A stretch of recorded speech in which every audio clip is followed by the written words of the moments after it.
The karma receipt delay. What if karma didn't wait for the clock to strike at the end of your life? What if, instead, the consequences of your future actions, choices you haven't even made yet, came rushing into your present like a debt collector who got the dates mixed up? Imagine suffering the heartbreak of a betrayal before you've ever met the person who will betray you, or feeling the guilt of a lie you haven't told, but somehow know you will. This is the karma receipt delay, a philosophical and metaphysical paradox where time folds inward and moral cause and effect get scrambled. In most spiritual systems, karma is understood as a kind of cosmic ledger. Do good and rewards await. Do harm and pain returns. But what happens if the universe decides not to wait for the timeline to straighten itself out? You're walking down a street. Everything feels normal, but deep inside, you carry an ache, one that doesn't seem to belong to this version of your story. You haven't wronged anyone. You've lived with kindness, yet pain finds you like a shadow that arrives before the light. You ask why. You search for what mistake could justify this suffering. But what if the mistake is still ahead? What if the universe is pre-billing you? This idea bends the boundaries of time, justice, and identity. It turns karma from a reactive force into a predictive algorithm, one that punishes potential as if it were already actual. And that changes everything. Because if you're being punished for something you haven't done, are you still responsible for it? Let's dig deeper. Say you're destined to make a terrible decision 5 years from now, one that breaks someone's trust or ruins a life.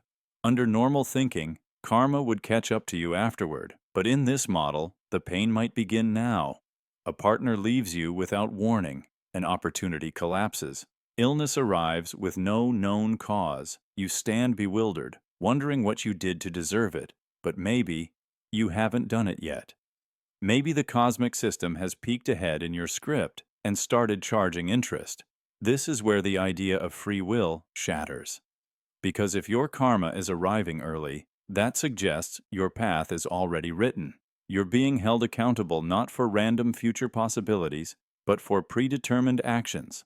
It implies a universe that knows what you'll choose before you choose it, and punishes you accordingly, like a dream that bruises you before it's dreamed. And how would you live knowing that the pain you feel is your own fault, but from a version of you that hasn't yet arrived?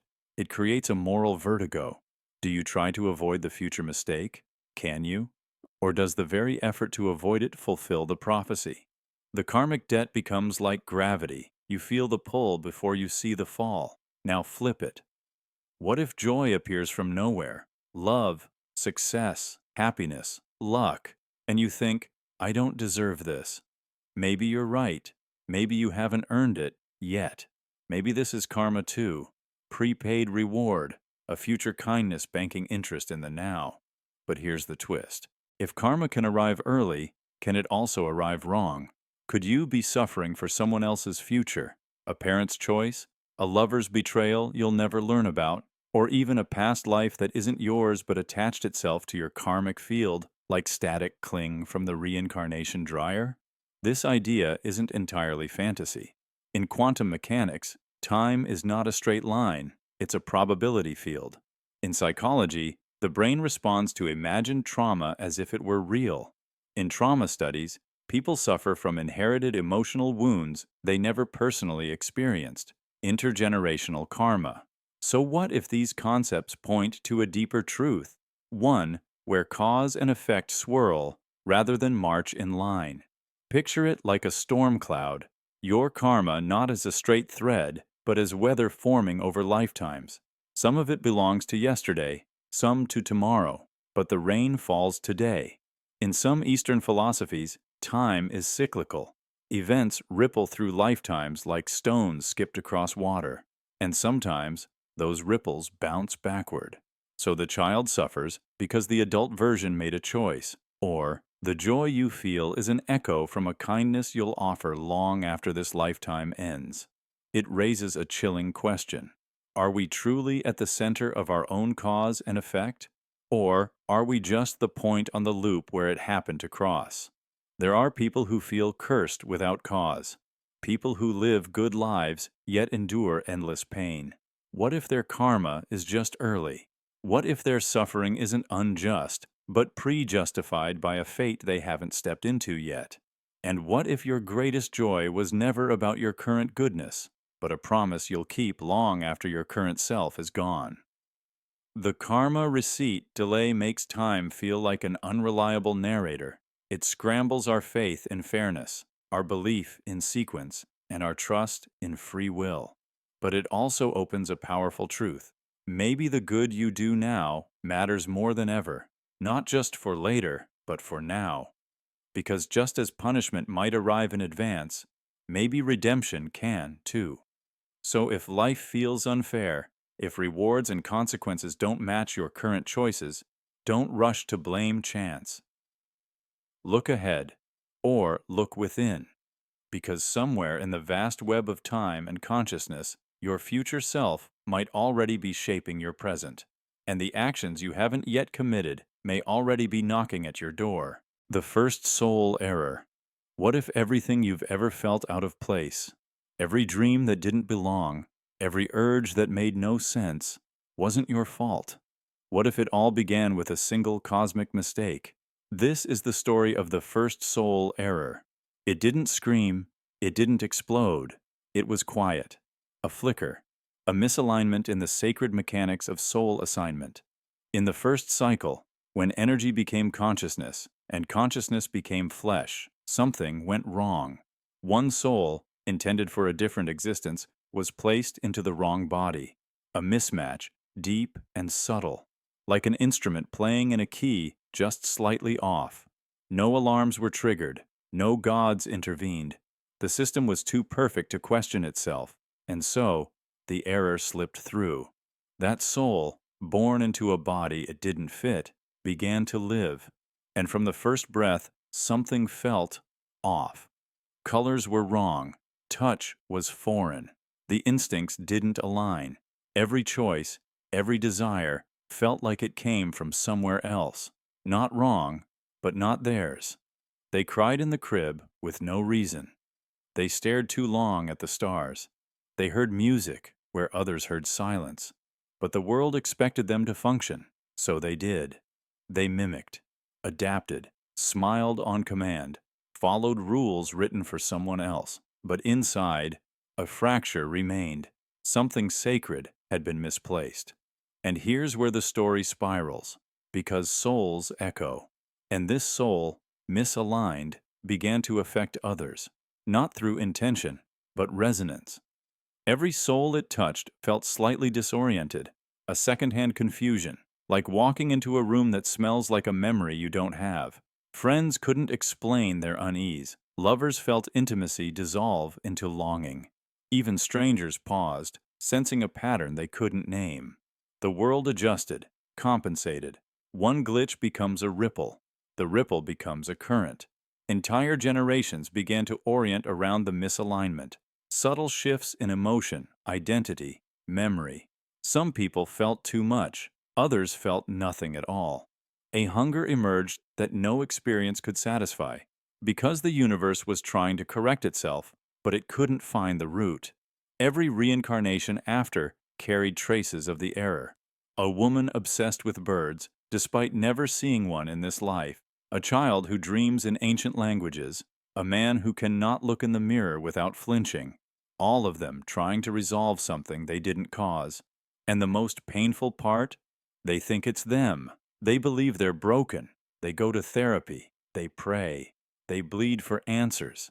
But no one tells them, you were born inside a story that started before you. You're carrying the weight of a cosmic misfile. And yet, there is something miraculous about this. Because misfit souls are often the most awake. They ask questions others avoid. They feel everything, even the things that aren't theirs. They invent, write, cry, rebel.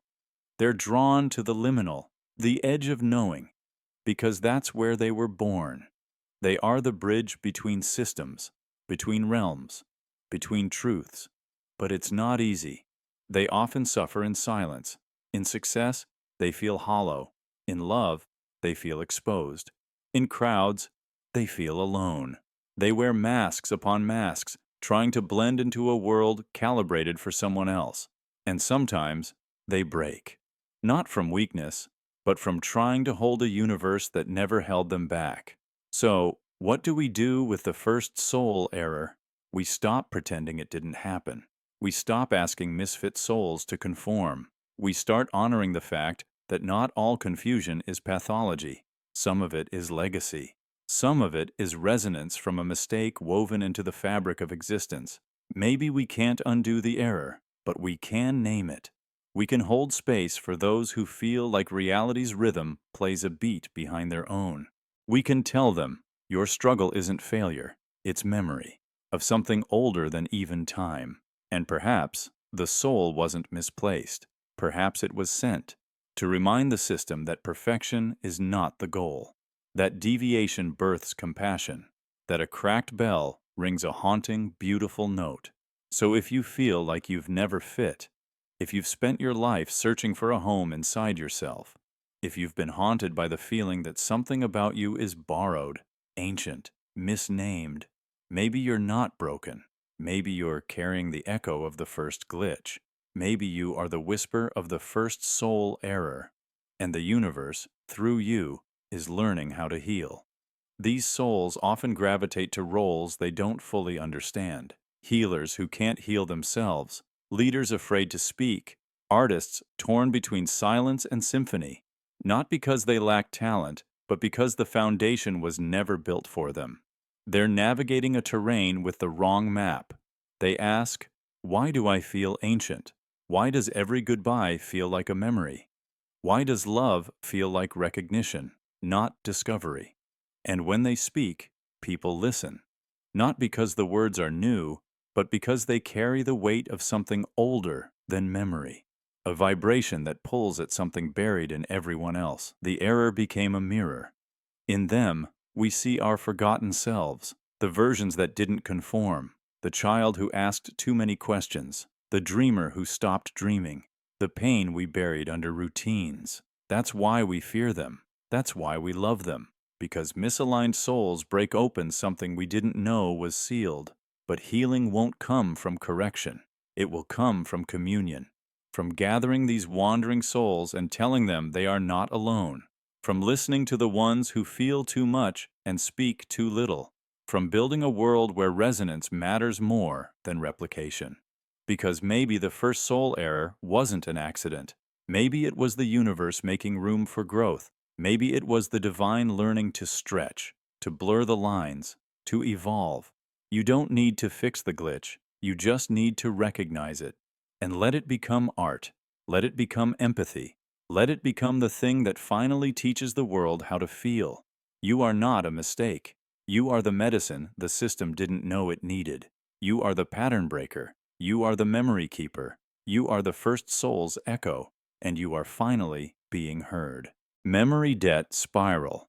What if every time you're born, you forget who you were? Not by accident, but as part of a debt you owe. Not just spiritual forgetfulness, but a system, a cost, a price paid in memory. Rebirth after rebirth, each new life empties your mind of the old one. But what if that forgetting isn't clean? What if memory is a currency, and the more lives you live, the deeper the debt becomes? This is the idea of the memory debt spiral. A haunting theory that memory isn't just lost, it's traded. Each lifetime borrows from the one before, using fragments to build identity, instinct, and emotion. But the balance is never even. We take more than we remember, and what remains, buried, fractured, echoing, comes back as dreams, déjà vu, irrational fears, and inexplicable longings. The echoes of lives we've forgotten, screaming through cracks in the wall of forgetting. You've felt it before. A face you recognize but shouldn't. A smell that fills you with grief for no reason. A place you've never been that feels like home. These are the unpaid debts, the fragments that memory, as a system, can't fully erase. And the more you live, the more those fragments pile up, clogging the edges of your new identity, confusing your sense of self, layering your soul in sediment you don't understand. Religions speak of reincarnation, karma, and cycles, but few talk about the weight of forgetting. What does it cost to start over again and again? What happens when the mechanism meant to protect you, amnesia, becomes the very thing that traps you? Because when you forget who you were, you also forget what you've done. You forget what you promised. You forget who you lost. And yet, the feeling remains, the ache, the gap. In ancient texts, there are stories of souls drinking from rivers to forget before rebirth. But what if that water isn't purifying? It's draining. What if you're not cleansing, but mortgaging yourself? What if every sip you take in the name of a clean slate only adds to a cosmic balance sheet you can never fully pay off? Memory as currency flips the idea of reincarnation from spiritual gift to existential trap. You're not progressing, you're accumulating debt, and eventually, that debt leaks. You dream things you shouldn't know. You feel guilt with no crime. You fear water, or heights, or fire, not because of trauma in this life, but because your soul remembers drowning, falling, burning. You can't trace it, but it's there. Modern psychology offers terms like cryptomnesia, remembering something without knowing you remember it. Past life regression therapy taps into this idea, helping people recover memories that explain their present. But even if those memories are false, why do they feel so real? Why do they resolve emotional pain? Perhaps because the truth is not in the details, but in the weight, the spiritual pressure of memory trying to return, trying to settle the account. And here's where the spiral begins. You live, you forget, but you feel echoes. And because you don't understand them, you make new mistakes. You hurt without knowing why. You choose the wrong people again and again, chasing patterns you can't name. And then you die, and forget again. And the new life begins under a thicker fog, a heavier burden, a deeper emptiness that no success or love can ever seem to fill. Because debt shapes behavior, and memory debt shapes identity. You're not just who you are now.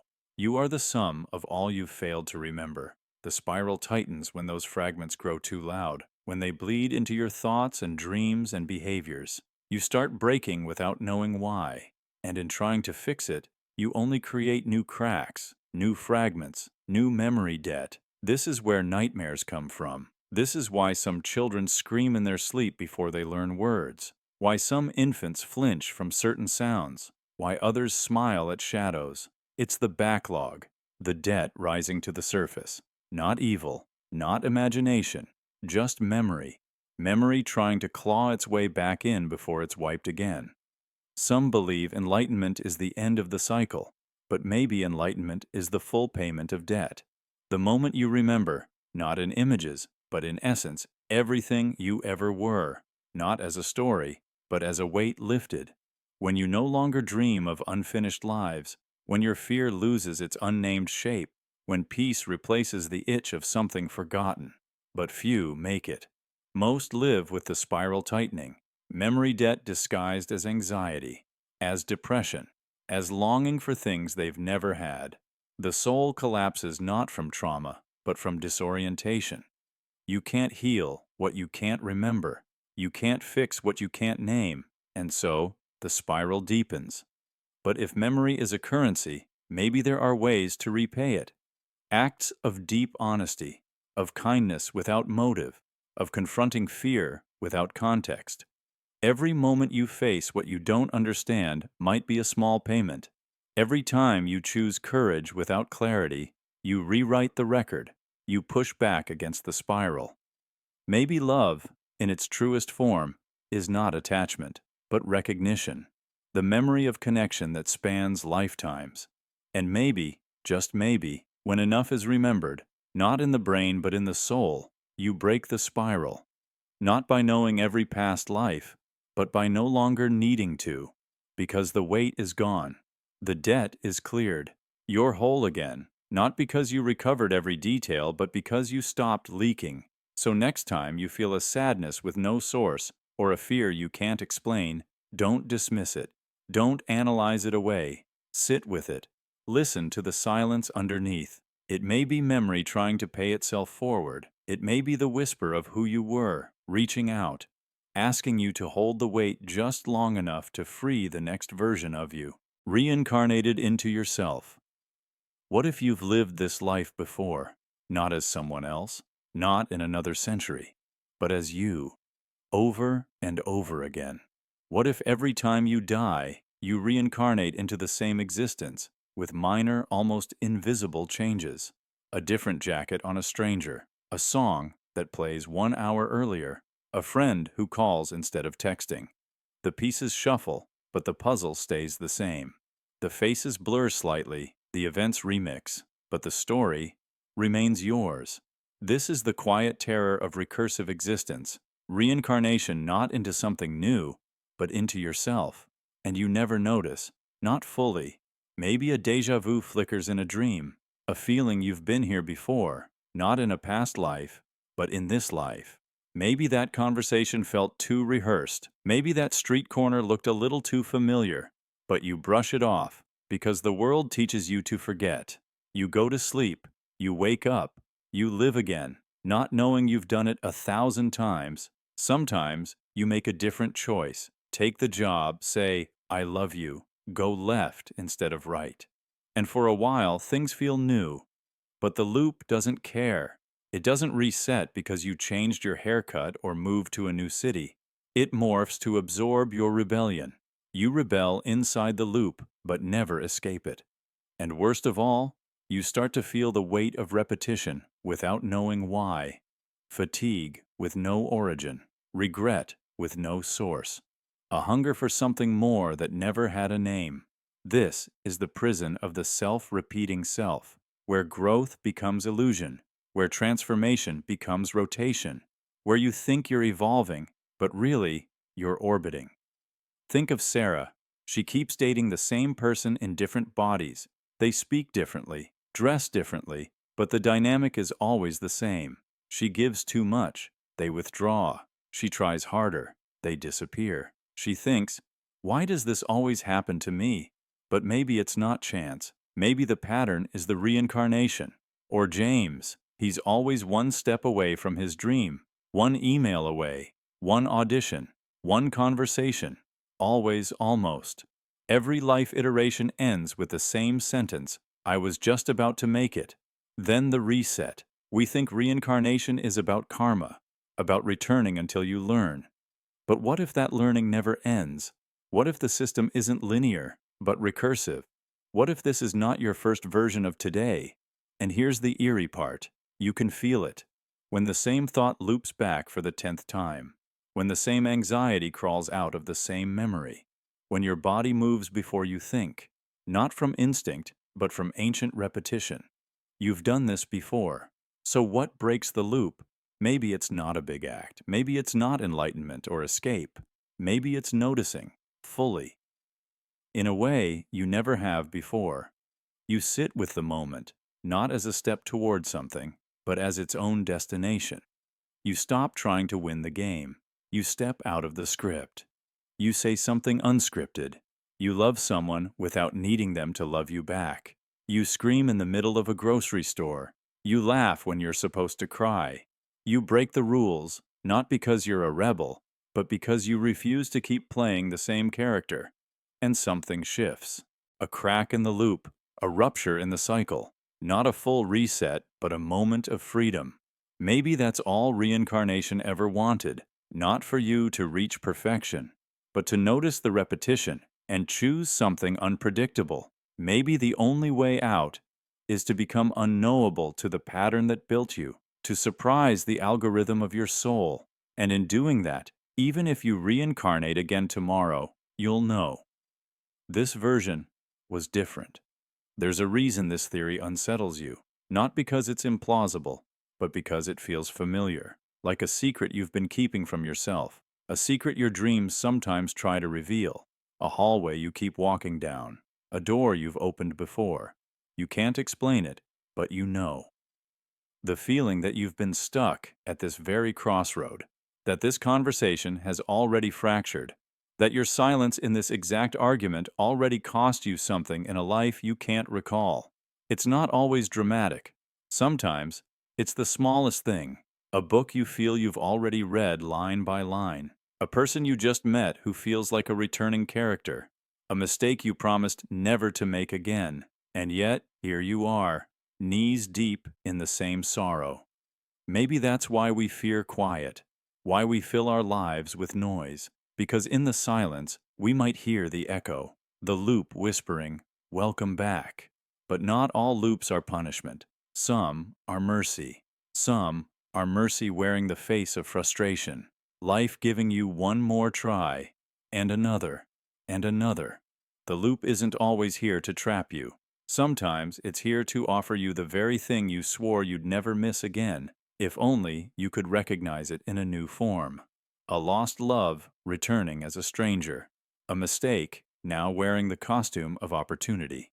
A fear presenting itself again, not to hurt you, but to ask, "Are you ready this time?" Because maybe the loop continues, not because you're failing, but because you haven't really chosen. Not with your full body, not with the soul's voice. You've been deciding from the mind, safe, predictable, logical. But loops aren't broken with logic. They're broken with authenticity. That moment when you finally say what's been burning on your tongue for lifetimes. When you don't just understand your pain, you meet it. When you stop waiting to become and simply be, here, raw, unfinished. And in that sacred defiance, even if the loop returns, it won't recognize you, because the version of you it was built to contain is gone. And what's left? Someone not just living a life, but altering its architecture. Someone who didn't just reincarnate again, but chose, finally, to live as if they hadn't. Not just aware, but awake. Tidal Rebirth Misalignment. What if your soul was bound to the ocean's rhythm? Every high tide, a rebirth. Every low tide, a release. A cycle older than memory, written into the moon's pull and the planet's breath.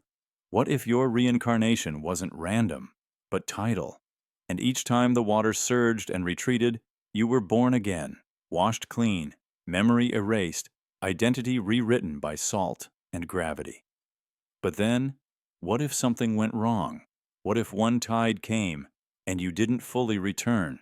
What if your rebirth skipped a beat, fractured across two waves, and now you exist in two lives at once, half of you in one body, the other half adrift in another.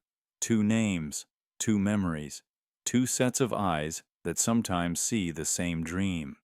This is the tidal rebirth misalignment, a metaphysical glitch in the soul's journey, where nature's harmony falters and your existence splits into a haunted echo of itself. One version of you wakes up in a quiet coastal town, feeling drawn to the ocean with a longing that can't be explained.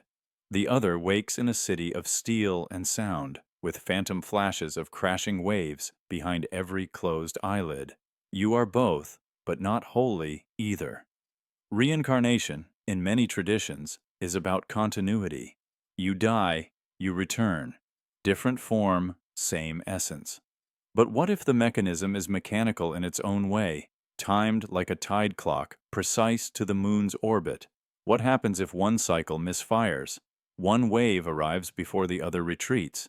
You'd be caught between a soul stretched thin across realities. Imagine having memories that don't belong to you but do.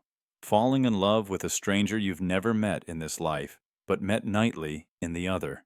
Feeling grief over a pet you never owned, but whose name you whisper in your sleep. You wake with sand on your hands in a city with no shore. You smell salt on the wind in places where the ocean never touched. In the misalignment, time breaks. You start noticing the same events replaying in both lives with subtle differences. One version of a friend dies, while in the other, they thrive. One self gains a scar. The other flinches at its ghost. But more terrifying is when both bodies begin to overlap. You black out mid-conversation and wake in a different room miles away. A voice speaks to you in a crowd and you recognize it, but not from this lifetime. And the worst part? You can't tell which self is the original. You start to wonder, which body was I truly born into? Which memories are mine, or are they both incomplete? shattered mirror shards of a life that was never whole. This paradox cuts deeper than déjà vu. It's a lived fracture, a continual war for presence. When you love in one life, the other feels loneliness. When you sleep in one, the other lies awake. You are forever caught mid-tide, never fully arriving, never fully retreating. It would drive most people mad, and maybe it has. Maybe those we call delusional, dissociative, schizophrenic are actually misaligned souls, victims of a cosmic tide that shifted one breath too late. They aren't broken, they're doubled, trapped in the liminal current between lives. There's an ancient myth from the Pacific Islands about sea spirits who fail to return on the right wave. They become tide ghosts, wandering two shores at once. In dreams, they scream in the language of whales and stars, begging the moon to undo their error. Maybe the myth isn't a story. Maybe it's a warning. The Tidal Rebirth Misalignment also challenges our sense of soul unity. If you can live two lives at once, then what is a self? Is it the total of your memories, your body, your choices? What if your soul is like a liquid, able to split, to spill, to divide? What if reincarnation is less a staircase and more a pool, and someone knocked over the bowl? And what about karma? Which version of you pays the price? If one self commits harm, does the other feel the consequence? Maybe that's the secret behind unexplained suffering, the wounds of a sin your twin self committed under a different sun. There's also beauty in the terror, because in the overlap, there are moments of divine clarity, when both yous align, when the same tear slides down two cheeks, when both lives reach for the same truth. In those moments, you feel the completeness you were always missing. The soul, once torn, finds harmony, if only for a breath. But like the tide, the peace never stays. And maybe it isn't meant to.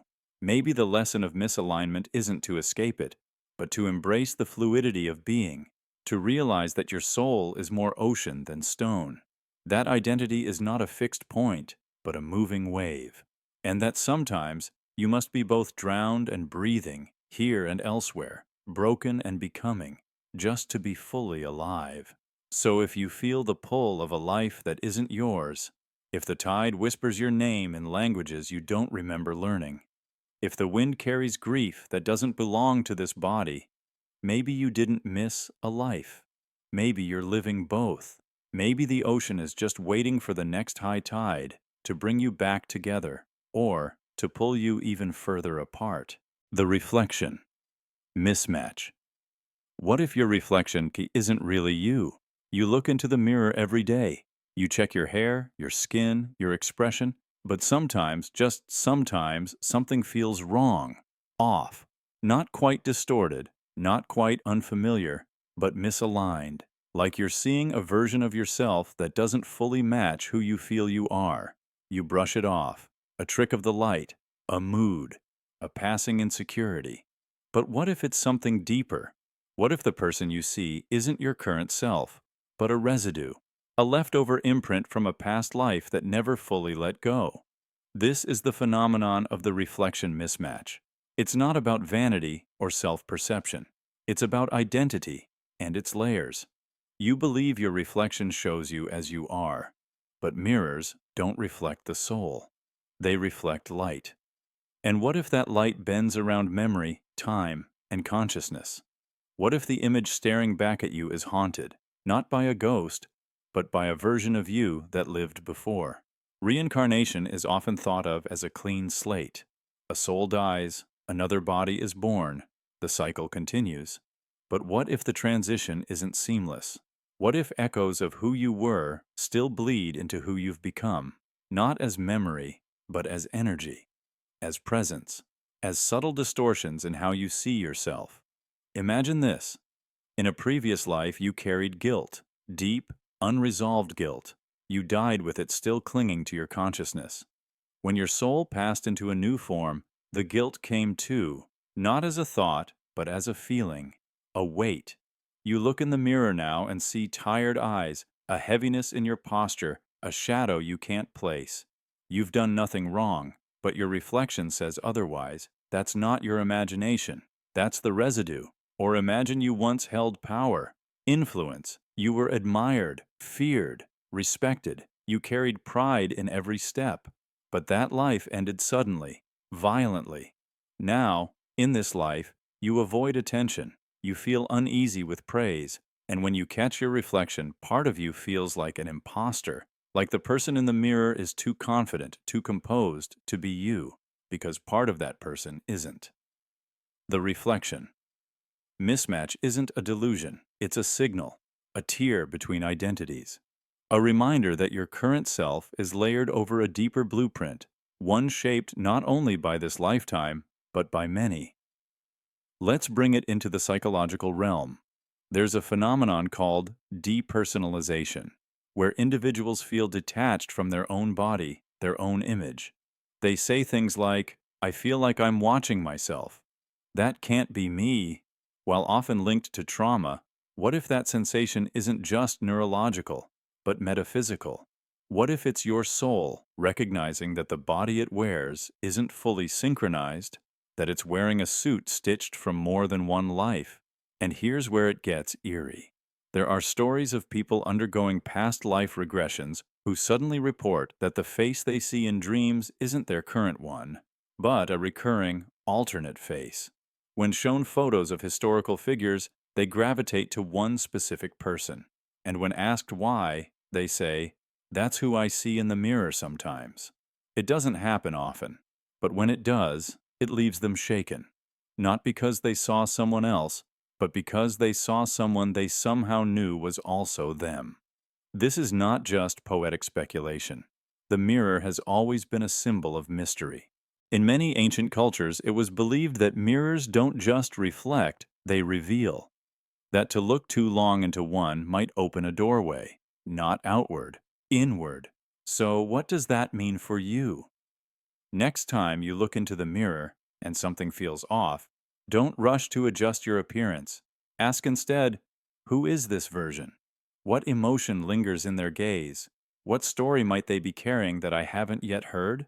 Your face may be telling a tale that language hasn't caught up to, and the mismatched reflection isn't broken. It's layered. It's a map of selves, some ancient, some unfinished, some simply watching. You might feel disconnected from your image, but it's only because that image contains more than you remember, more than you've been allowed to access.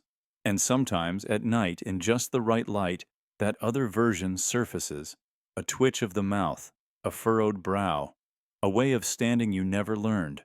These fragments are not mistakes, they're messages, reminders that who you are isn't a snapshot, it's a timeline, bleeding across realities. So how do you reconcile the mismatch? You stop trying to erase it. You welcome the ghost. You ask it what it wants, because that version of you, the one lingering just behind your eyes, might be holding answers your present self is still seeking. And as you integrate them, memory or not, you begin to align, not with perfection, but with wholeness. The mirror clears, not by becoming more accurate, but by becoming more complete. And in that moment, you don't just see a face, you see a legacy, still breathing, still evolving, still staring back. Souls with stolen roles. What if you weren't meant to be you, but another soul hijacked your timeline, leaving you stranded in their path? What if all your confusion, missteps, and haunting sense of misplacement isn't some personal failure, but the echo of a theft that happened before memory began? This is the story of souls with stolen roles. It starts with a breach, one so small, so silent, that even the architects of fate didn't notice it. In the moment between lives, where soul trajectories are chosen, a stronger, more willful spirit took what wasn't theirs. They saw your timeline, your life, your potential, and they wanted it. So they took it, not out of malice, but hunger. A drive to rise faster, shine brighter, skip ahead. And you were left to inherit their discarded path, a life not built for you, a road paved in foreign instinct and borrowed fate. From your first breath, you felt it, not in words, but in friction. You tried to walk, but the steps never felt right. You tried to love, but your heart recoiled at moments that should have felt like home. You looked in the mirror and wondered, who am I performing for? You were living someone else's momentum, and no one knew. Because the world only sees outcomes, smiles, grades, jobs, titles, but deep inside, your soul kept whispering, this isn't mine. These aren't my dreams. This isn't how I was meant to feel. But you pressed forward.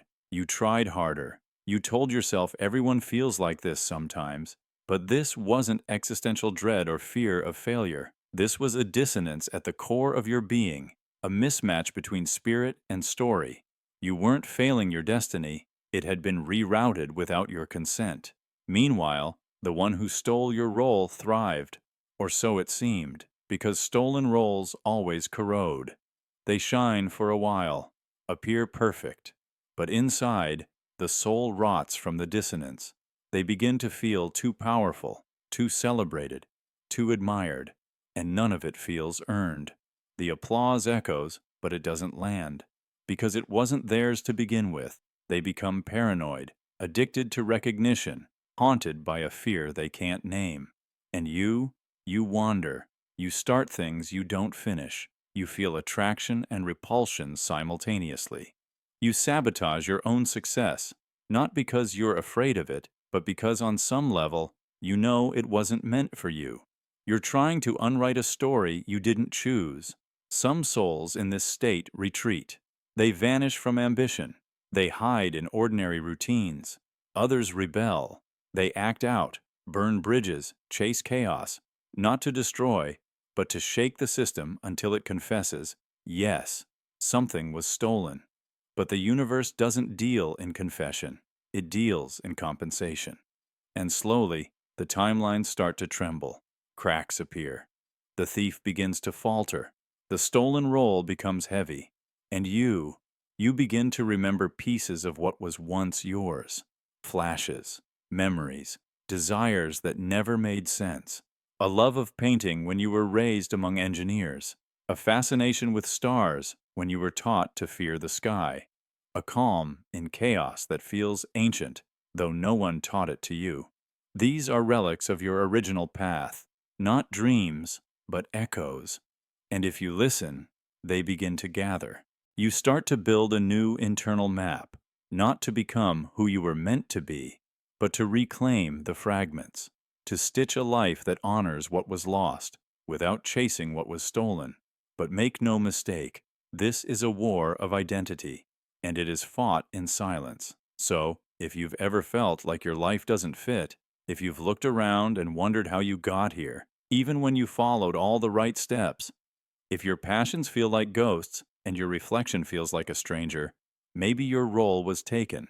Maybe you were left behind in someone else's dream, but you are not powerless, because roles can be rewritten. Destiny is not fixed.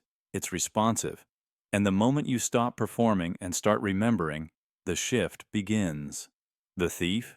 They will feel it. The applause will turn hollow. Their path will fracture, because you can only wear another's soul for so long before the seams tear. And you'll begin to build, not from scratch, but from soul. From instincts that predate the theft. From memories that never found language. From truths that survived the rerouting. And your new role, it won't be the one you lost. It will be something greater, because it will be forged through fire, through reclamation, through the alchemy of pain turned purpose. You weren't meant to be forgotten. You were meant to be found by yourself. And when you do, the world will feel it, not as noise, but as harmony long delayed. This is how stolen roles are returned, not through revenge, but through recognition. You are not the glitch. You are the correction. You are not the echo. You are the original song that finally remembered how to sing. And when you sing, really sing, it won't sound like anyone else.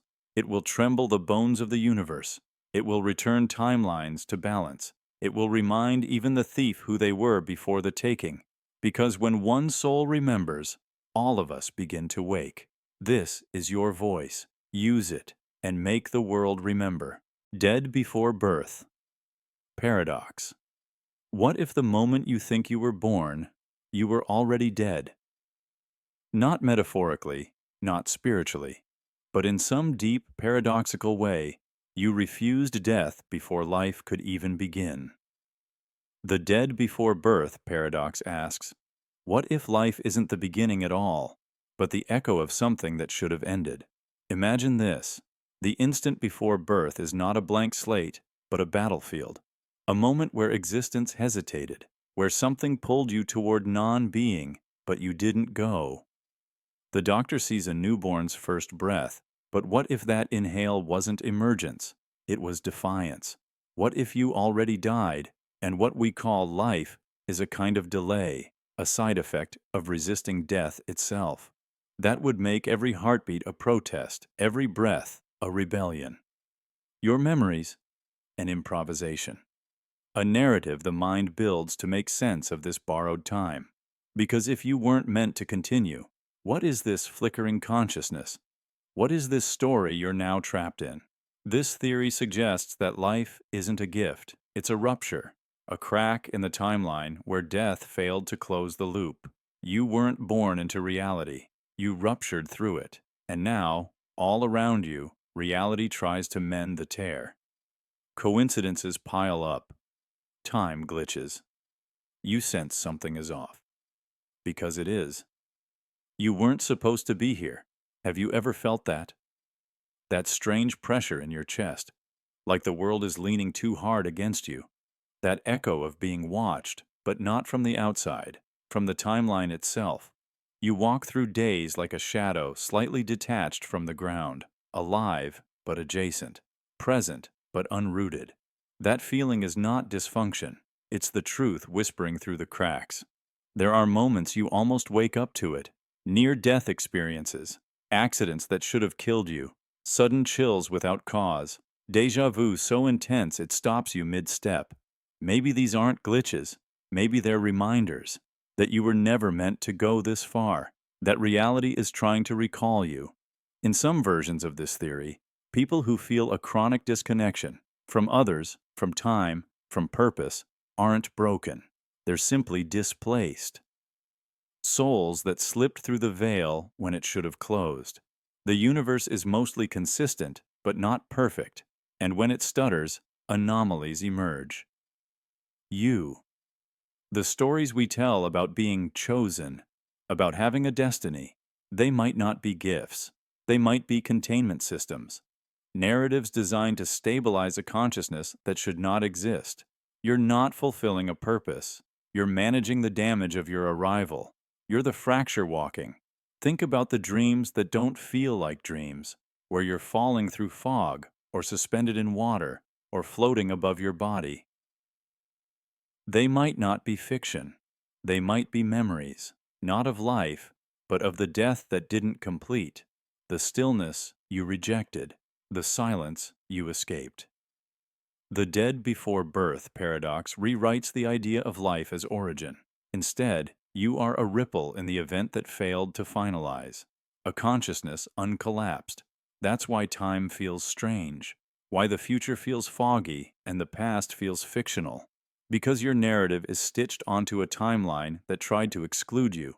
You're the footnote pretending to be the story. Some might say, this theory is too dark. But what if it's liberating? If you were never supposed to be here, then every second is a miracle of defiance. Every choice a breach in the order. You aren't obligated to follow the script. You weren't written in. You wrote yourself in. That makes you dangerous and free. You were born from refusal. Refusal to vanish, refusal to be silenced. And that means your identity isn't fragile, it's forged. Forged in the tension between two worlds.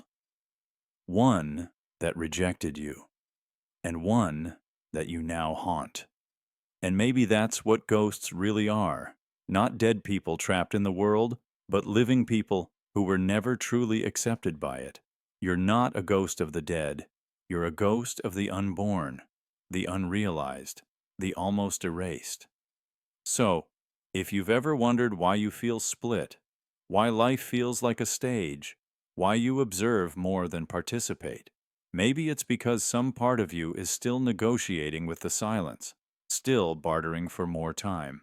And if that's true, if you are the byproduct of death's failure, then nothing about your story is accidental. You weren't meant to survive, yet you did, and now you carry a gravity all your own. You bend the story just by existing. And this raises a terrifying question. If you refused death before birth, what else have you refused without realizing it? What memories were blocked so you wouldn't fracture? What truths about existence did you leave behind in order to sneak into this version of reality? Maybe you were something vast, something ancient, and to condense into this body required an amputation of soul, an act of forgetting so brutal it left you shivering inside a name you don't recognize. And maybe that's why time keeps breaking around you, why you sense patterns but can't explain them. Because you are the residue of an event that never completed, trying to make sense of a script you were never meant to read. And reality, it's trying to correct the error, not out of malice, but necessity. And yet, you endure, not through strength, but through anomaly. A quiet glitch that refuses to resolve. So the next time the world feels uncanny, or your reflection feels unfamiliar, consider this. Maybe you're not malfunctioning. Maybe you're the aftermath of a near erasure, and every second you remain is proof that something impossible fought to exist and won. The missing incarnation. What if there's a version of you that never showed up? Not in some parallel universe, not in a forgotten dream, but in this timeline, this earth, this history. A version that was supposed to reincarnate here but didn't. A missed incarnation, a skipped cycle, a soul that overslept the call to return. And now, reality is bending to fill the absence. You feel it in the cracks, in the unexplainable déjà vu, in the weird gaps in memory that shouldn't be blank. You check the time. 2 hours are gone. You recognize a stranger's face before they speak.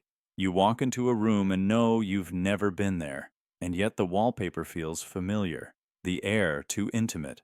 Something doesn't add up.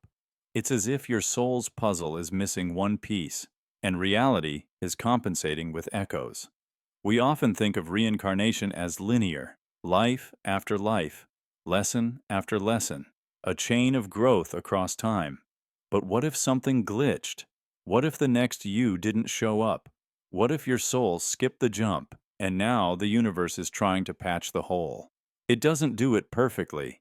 You get slivers of a life that was never lived, emotional muscle memory for things you've never done, sudden grief for people you've never met, dreams so vivid they leave bruises on your mind.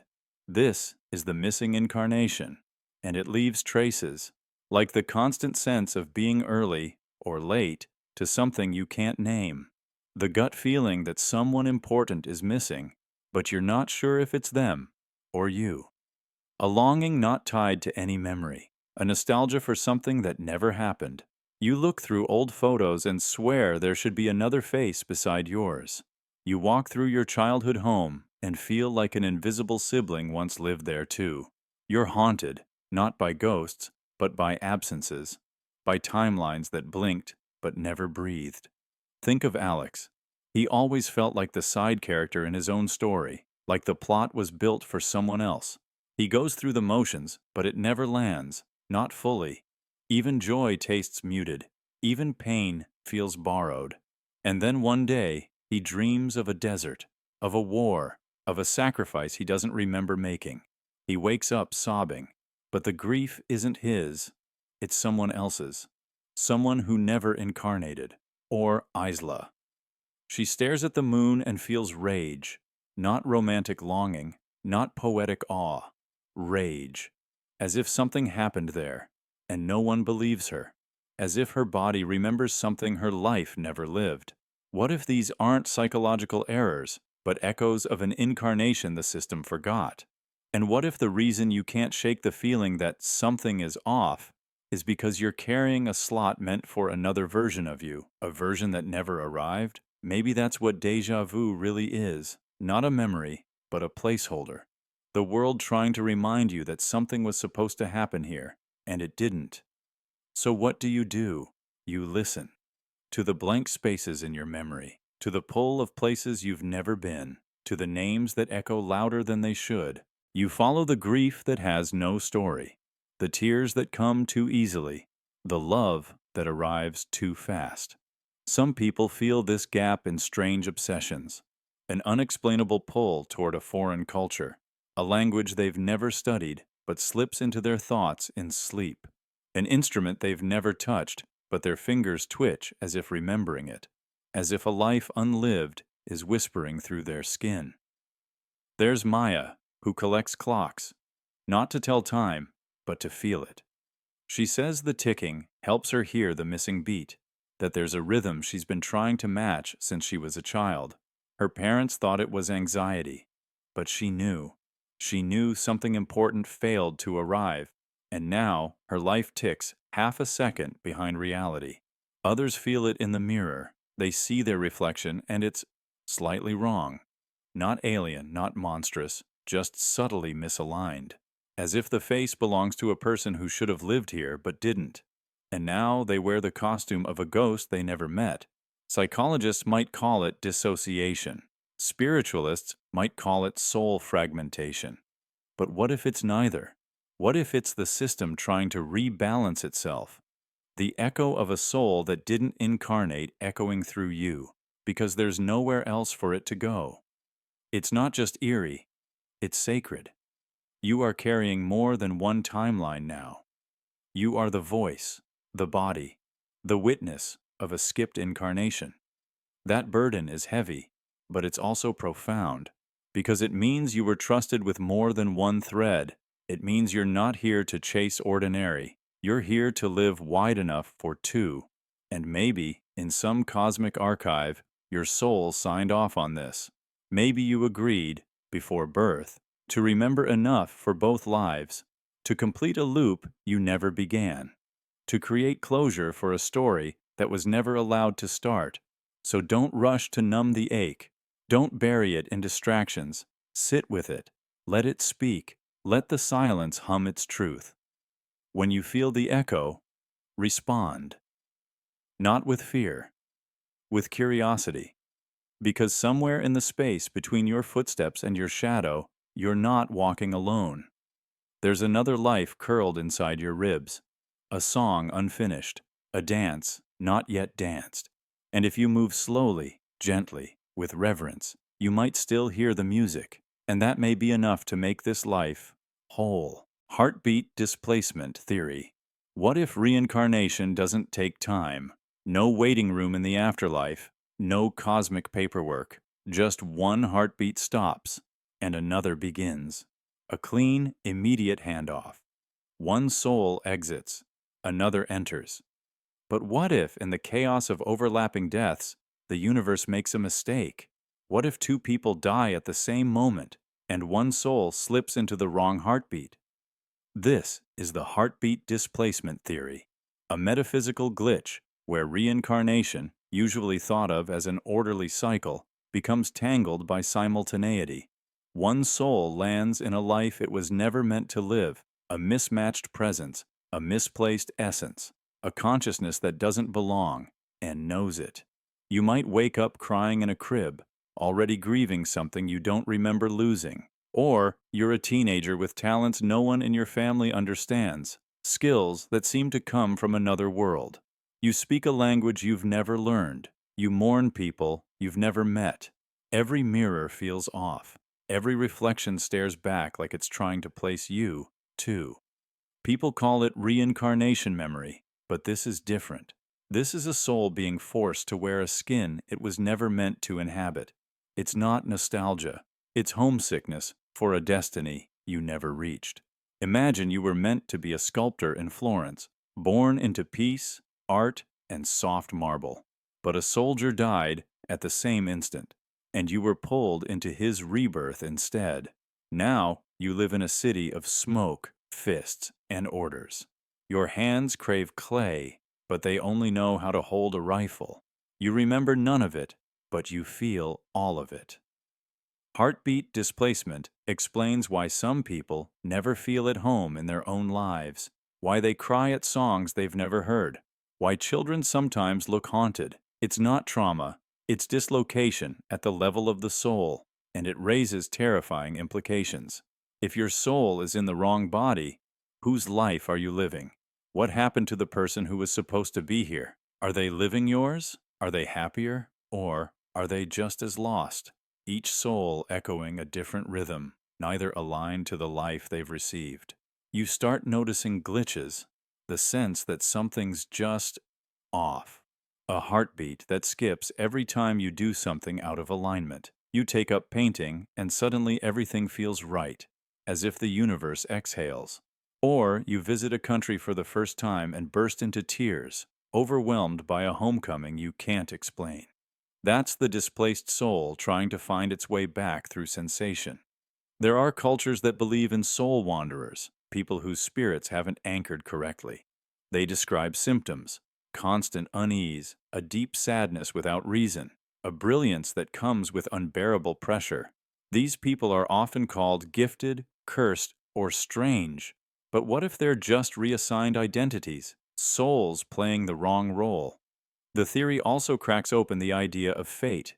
If one heartbeat error can change the entire course of a life, then fate is fragile. Destiny is susceptible to cosmic typos. And maybe we're all just rerouted stories, trying to complete arcs that never belonged to us. But then comes the question of correction. Can the universe fix the error? Are there signs, synchronicities, moments designed to reroute the misplaced soul? Maybe the reason some people feel an overwhelming pull towards spiritual work, art, travel, or activism is because those actions steer them closer to the life they were meant for. Each aligned heartbeat, a recalibration. Or maybe some souls can't be returned. Maybe the error is permanent, and the only way out is through, to inhabit the wrong life so fully it becomes right again, to shape the new identity with grace instead of resistance, to carry forward echoes of the old life without being crushed by them. There's a strange kind of hope in that, because even if your soul fell into the wrong skin, it doesn't mean the story ends in tragedy. Maybe you were born to write the book you were never supposed to read, to raise the child meant for someone else, but love them more fiercely than destiny imagined. Maybe you weren't the one meant to survive the crash, but you did. And now your life is a bonus round, borrowed time with infinite weight. And if two souls swapped places, maybe they'll meet one day and know each other instantly, like old friends from dreams. One touch, one word, and the world clicks into place. The soldier and the sculptor, the poet and the rebel. Two hearts misfired, finally in sync. So if you've always felt misplaced, if your name feels foreign in your mouth, if your heartbeat sometimes argues with your own body, consider the possibility that maybe the universe made a beautiful, painful mistake when you were born. That maybe you were meant for another life, but this one needs you more. And maybe the story isn't about getting back to where you belong. Maybe it's about transforming where you are into where you were always meant to be. Cross-species feedback error. What if you once reincarnated as a star? Not a metaphor. A literal burning, radiant, celestial engine of fusion.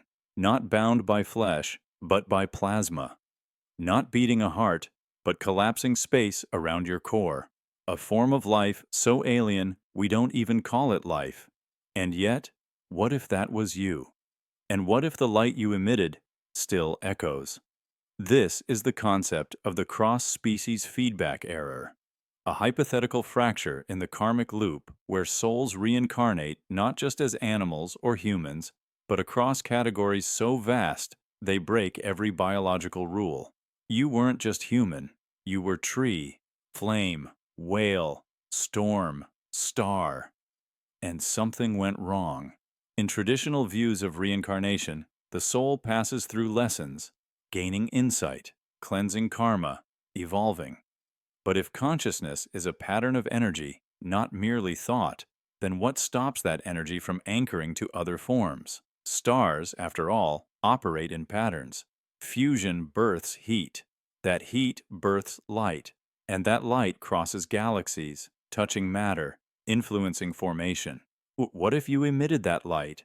And what if, across time, The light you gave as a star is now reaching a planet, changing its atmosphere, triggering life, shaping entire timelines. Imagine this. 700 million years ago, a supernova exploded.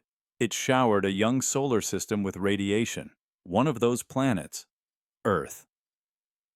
On that planet, DNA mutated, life formed. The evolutionary tree bent in a new direction. What if the soul responsible for that supernova was you? You didn't just witness history, you caused it. And now, millennia later, that same soul inhabits a body, human, fragile, limited, and wonders why its karma feels so strange, why you carry burdens that aren't from this life, why certain sounds hurt you, why certain colors make you cry, why you fear silence, or gravity, or light. Because light is what you once were, and now that light is circling back. Feedback error. In systems theory, feedback happens when an output loops back as input. Most feedback is balanced, but when the input returns altered, distorted, it creates a feedback error, a cycle that amplifies instead of regulates, a spiral. Now apply that to the soul. You radiated energy once, pure, cosmic, celestial. But the universe curved, time bent. That energy returned, twisted by eons. And now it influences who you become. You think you chose this body? Maybe your own light called it into being. Here's a metaphor. You play a note on a piano inside a cathedral. The sound echoes off stone walls. Seconds pass, minutes, a breeze, a shift. Then you hear it again, slightly altered, lower, colder, but unmistakably yours. That's what karma might be. Not punishment, not reward, just return. So imagine being a star, burning, sacrificing your form to radiate energy across a black sea of silence. Eventually, you collapse, maybe into a neutron star, maybe into nothing, but the echo of your heat keeps moving, and some of that heat reaches you, now. In this body, as feeling, as intuition, as déjà vu. That's the feedback, and it's not always kind, because the systems don't understand life across categories. A soul that was once light cannot easily handle flesh. A being that radiated cannot easily contain. And so you suffer from things no one can diagnose. You feel dissonance not because you're broken, but because the karma looping back to you was never meant for a human. It's a mismatch, a cross-species karmic collision. And yet, it's happening more and more, because consciousness is evolving, faster, stranger. We're not just reincarnating through lifetimes, we're skipping tracks. Souls are leaping into forms they don't understand, into creatures that were never meant to hold such histories. Why? Because time is collapsing, and karma is rushing to catch up. So what does this mean? It means your irrational fear of light might be ancestral, that your love of stars might be memory, that the headache you feel under certain skies is not allergy, it's resonance, your body recoiling from a wavelength you once were, and it means your suffering might not be yours, not in the usual sense, but it also means your power is immense, because if your light once seeded life, you are part creator. If your energy altered DNA, you are part architect. And if your karma is returning through strange forms, you are part guide. You are learning to feel again, to shape again, but this time from inside the dream. And perhaps the deeper truth is this: you are not here to remember the light. You are here to become it again, to walk this strange world, radiating unseen frequencies of memory and meaning into the lives you touch, not to shine for yourself, but to trigger awakenings in others. Maybe that's the loop completing itself. So next time you feel displaced, out of sync, or cosmically homesick, ask yourself, what kind of being must I have been to feel this much now, and what kind of light must I be to echo across lifetimes? The dream you were. What if the moment you died in your last life wasn't the end? What if instead you simply fell asleep, and what you're living right now, this entire life, is the dream that bloomed from your final breath. This is the story of the dream you were, not a metaphor, not poetry, but a real possibility, one that sits on the edge of ancient mysticism, modern consciousness research, and quantum theory. That the transition from death to birth isn't linear, but fluid. That identity doesn't restart, it reconfigures. Imagine your last life ended peacefully, maybe in a hospital, maybe in bed, maybe under stars. As the final neural pulses faded, your brain, trying to shield you from the unknown, created a vivid dream, a sanctuary, a bridge. That dream? It didn't fade. It stretched. It became this life. You didn't wake up as a new person. You continued, as a memory reformed. But here's the catch. Dreams don't obey the rules of time. In the space of a single dying breath, the mind can imagine decades, an entire existence, just like in REM sleep, where 5 minutes of real time can feel like an epic story. Your current life could be the aftershock of that final moment. The people you know, characters stitched from the shadows of those you left behind. The struggles you face, emotional echoes from unfinished lessons. Even your passions, talents, and inexplicable fears, like drowning or being abandoned or standing on stage, could be dreams recycling unresolved fragments. And when you try to remember your childhood, the details feel hazy, the timeline malleable, not because of trauma, but because the foundation wasn't real. It was rendered, born not from womb, but from memory. Some part of you senses this, that something is watching, that reality feels curated, that time behaves strangely. Déjà vu becomes too precise. Coincidences stack with eerie intention. You dream of places you've never seen, and then find them. You meet someone and feel you've known them forever. These are not accidents, they're residues, remnants of the dream's origin point.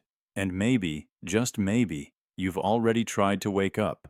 The existential crises, the moments where you stared into the mirror too long, the nights where nothing felt real. These weren't breakdowns, they were attempts, micro-awakenings, your soul tugging at the veil, trying to see past the story. Because even in dreams, truth bleeds through. But the dream doesn't want to break. It's adaptive, clever. It throws distractions your way. Ambition, drama, love, grief, anything to keep you anchored. Because the deeper you believe, the more stable it becomes, the longer the illusion holds. And yet, not everything is in its control. Have you noticed the glitches? The moments where time stutters? Where objects seem misplaced? Where you say something and the response doesn't quite match? These are fractures. Pressure points, because even the most vivid dream begins to unravel when questioned. So what happens when you truly begin to remember? When you no longer see this life as a beginning, but as a continuation? You stop searching for origin stories. You start looking for closure. Your goals shift. You want peace, not success. Understanding, not conquest. Connection, not performance. Because deep down, you're not trying to win this life. You're trying to finish the last one. The karmic echoes become louder. The people who hurt you now mirror the wounds you once caused. The love that escapes you now reflects the love you once denied. And the path you walk begins to spiral, not forward, but inward. This isn't reincarnation. It's recursion. You aren't reborn. You're repeating. The same lessons, the same longings, until you learn to end the dream with awareness instead of confusion. That's how the cycle breaks, not by waking, but by realizing you're already asleep. And here's the most haunting thought of all. What if someone from your past life is in this dream, trying to wake you up? The friend who always seems to say the right thing, the stranger who looked at you like they knew, the child who asked a question that shattered your assumptions. Maybe they remember too. Maybe they're caught in their own version of the same dream. And maybe your souls are pulling each other toward the light, because that's what dreams do. They echo. And the deepest ones? They find a way to keep you searching. So if this life feels too surreal, too tailored, too poetic to be real, if your mind drifts to a death you don't remember, and a face you've never met but miss. Maybe you're not crazy. Maybe you're not lost. Maybe you're dreaming. And maybe, when this life ends, you'll wake up again, in another dream, or the truth behind them all. But for now, don't panic. Even dreams can teach. Even dreams can heal. Even dreams can end beautifully. Just remember, the world around you may be imagined, but your longing to wake, that's real. Because dreams, no matter how surreal, are shaped by the dreamer. And if you shape this one with love, clarity, and courage, then maybe, just maybe, this dream will become the one that ends in peace, not confusion. That's how you wake, not by escaping, but by transforming the dream from within. Recorded, but not lived. What if everything you've ever done, every choice, every memory, every moment of pain or joy, isn't actually yours?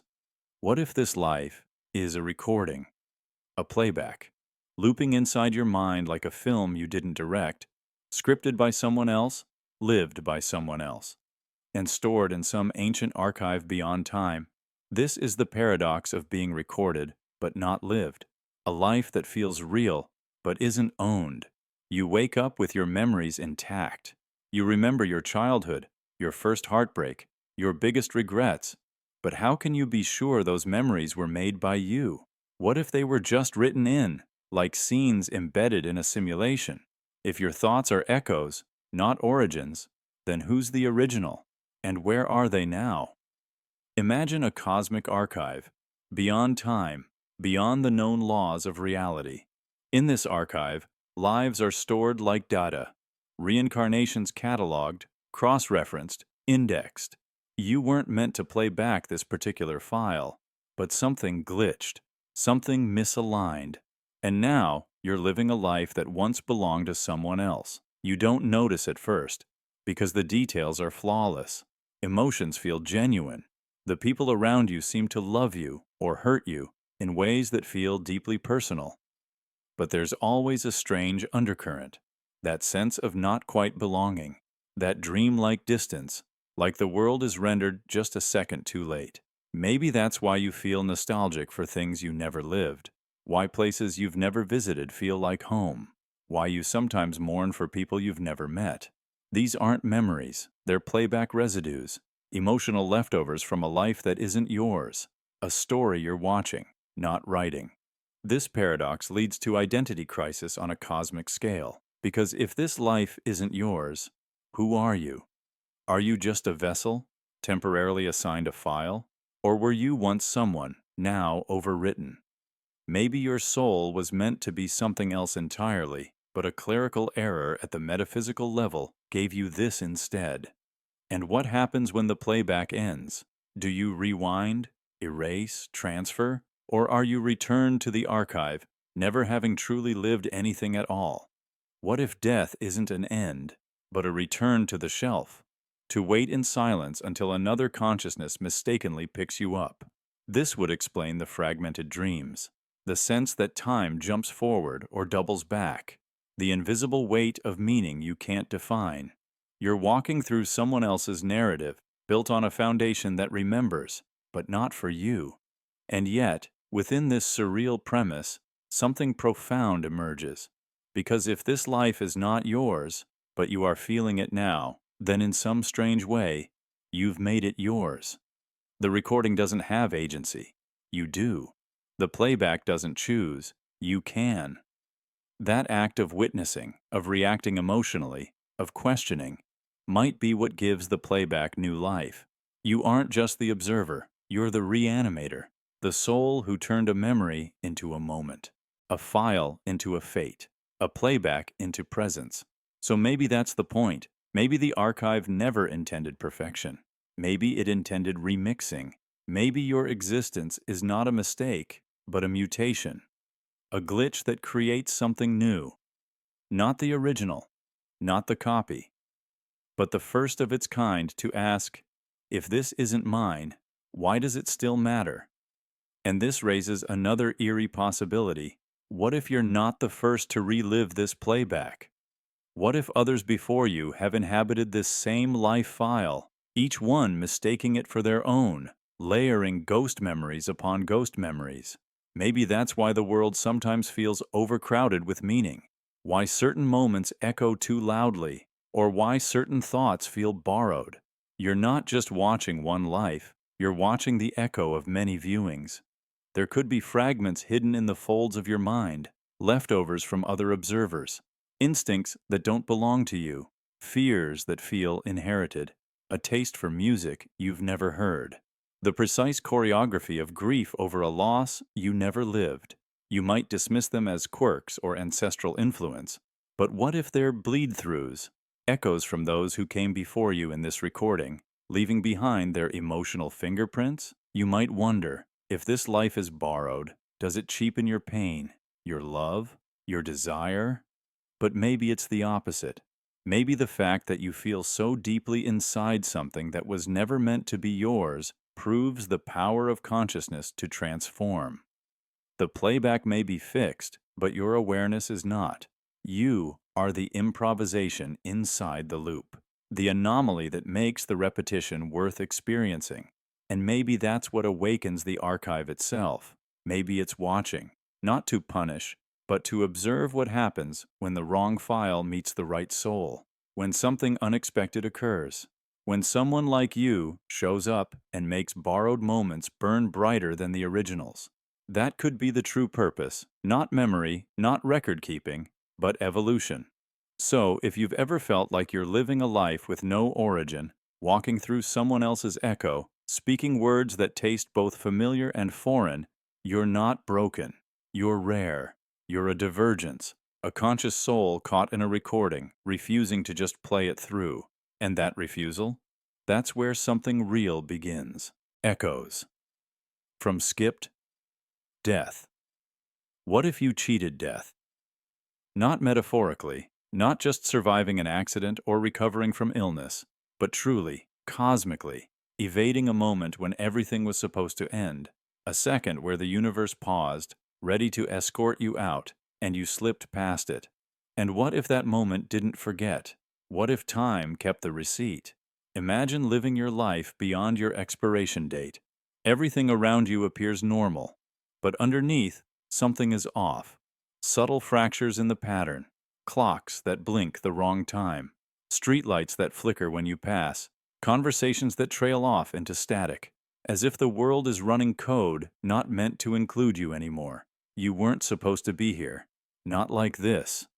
And now, your survival echoes, not as triumph, but as anomaly. And those echoes ripple into what comes next. Because if death has its own rhythm, its own timing, its own balance, then cheating it breaks something, and the system demands a correction. What if the price isn't paid in this life, but the next? What if the soul that dodged the scythe returns with interest? Your next incarnation begins not fresh, but haunted. Not by past karma, but by the consequences of skipped death. You're born with a shadow that isn't yours, a fear that doesn't fit. You flinch at things you've never seen. You avoid places you've never visited. You mourn people you've never met.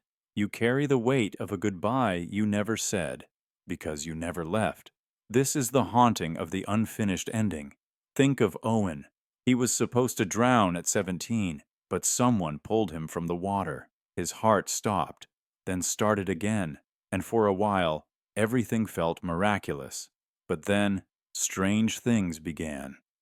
He saw the same woman at every near-death event, always silent, always watching, once in the ER, once in a car crash, once in a fire escape dream.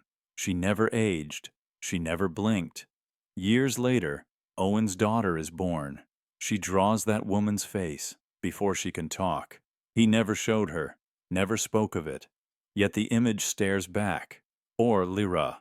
She was pronounced dead at birth, then gasped and cried after 5 minutes. Doctors called it a miracle. But she never felt fully here. Her reflection sometimes doesn't move right. Shadows linger too long. Her dreams are full of exits. And in every one, a voice whispers, "You were supposed to come through." What if these are not hauntings by ghosts, but hauntings by absence, by moments deferred, death skipped like a stone, but the water still ripples. What if this life was borrowed, and the next one knows? And maybe that explains the anxiety you can't name. By moments deferred, death skipped like a stone, but the water still ripples. What if this life was borrowed, and the next one knows?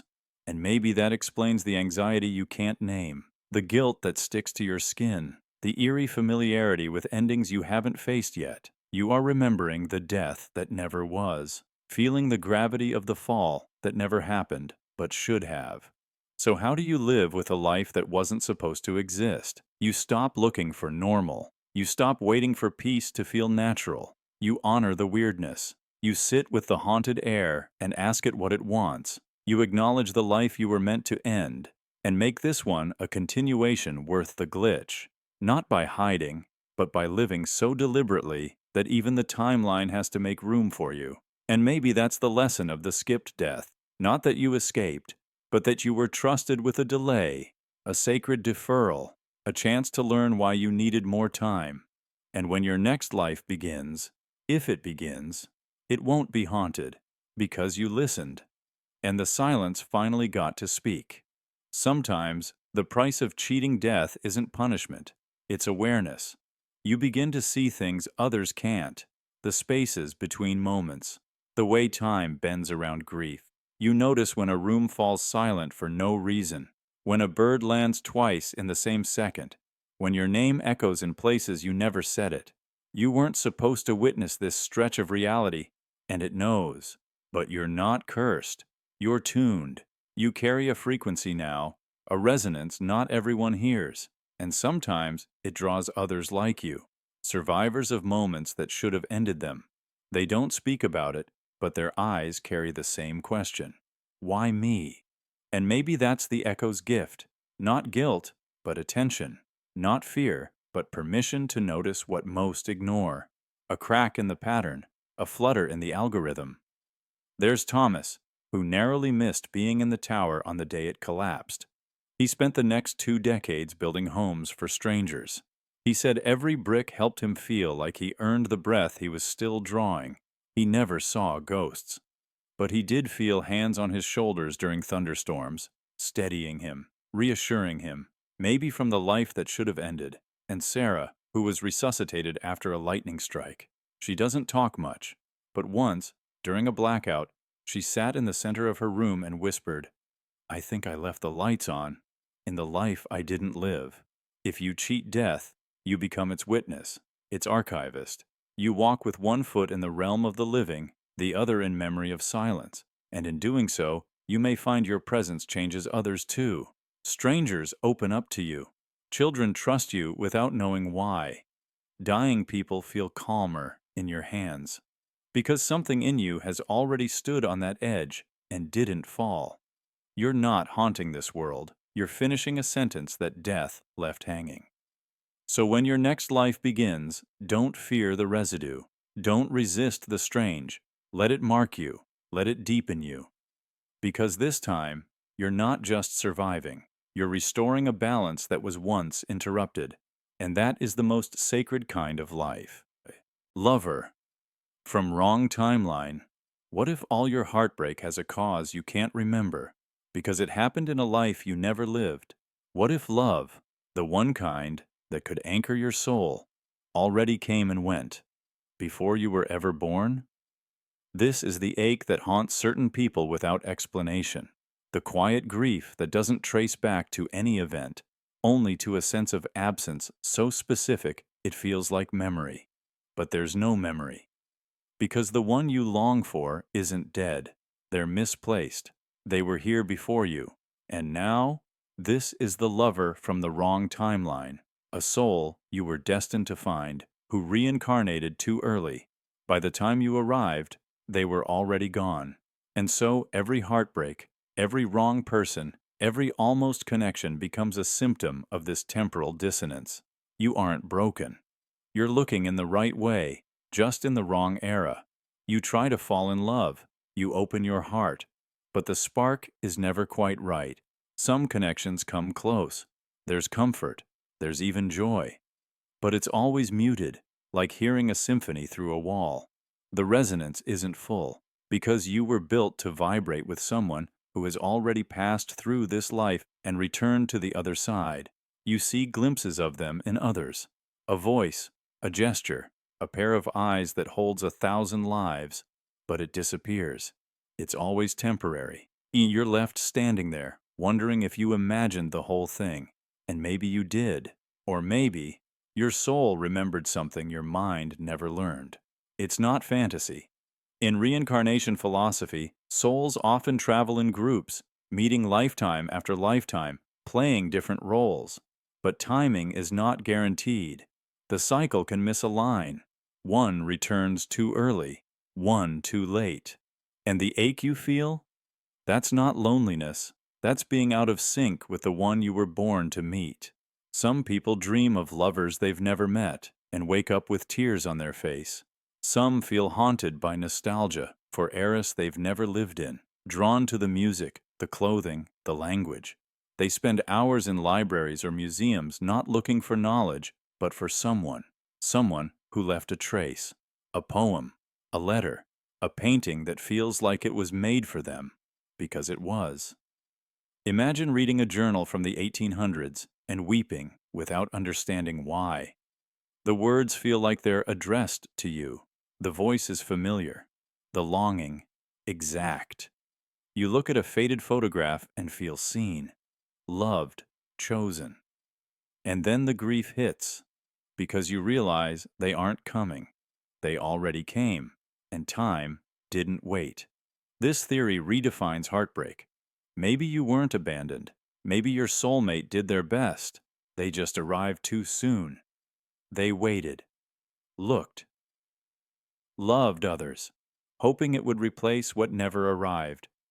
Maybe they died whispering your name into the dark, hoping it would echo forward, and maybe it did.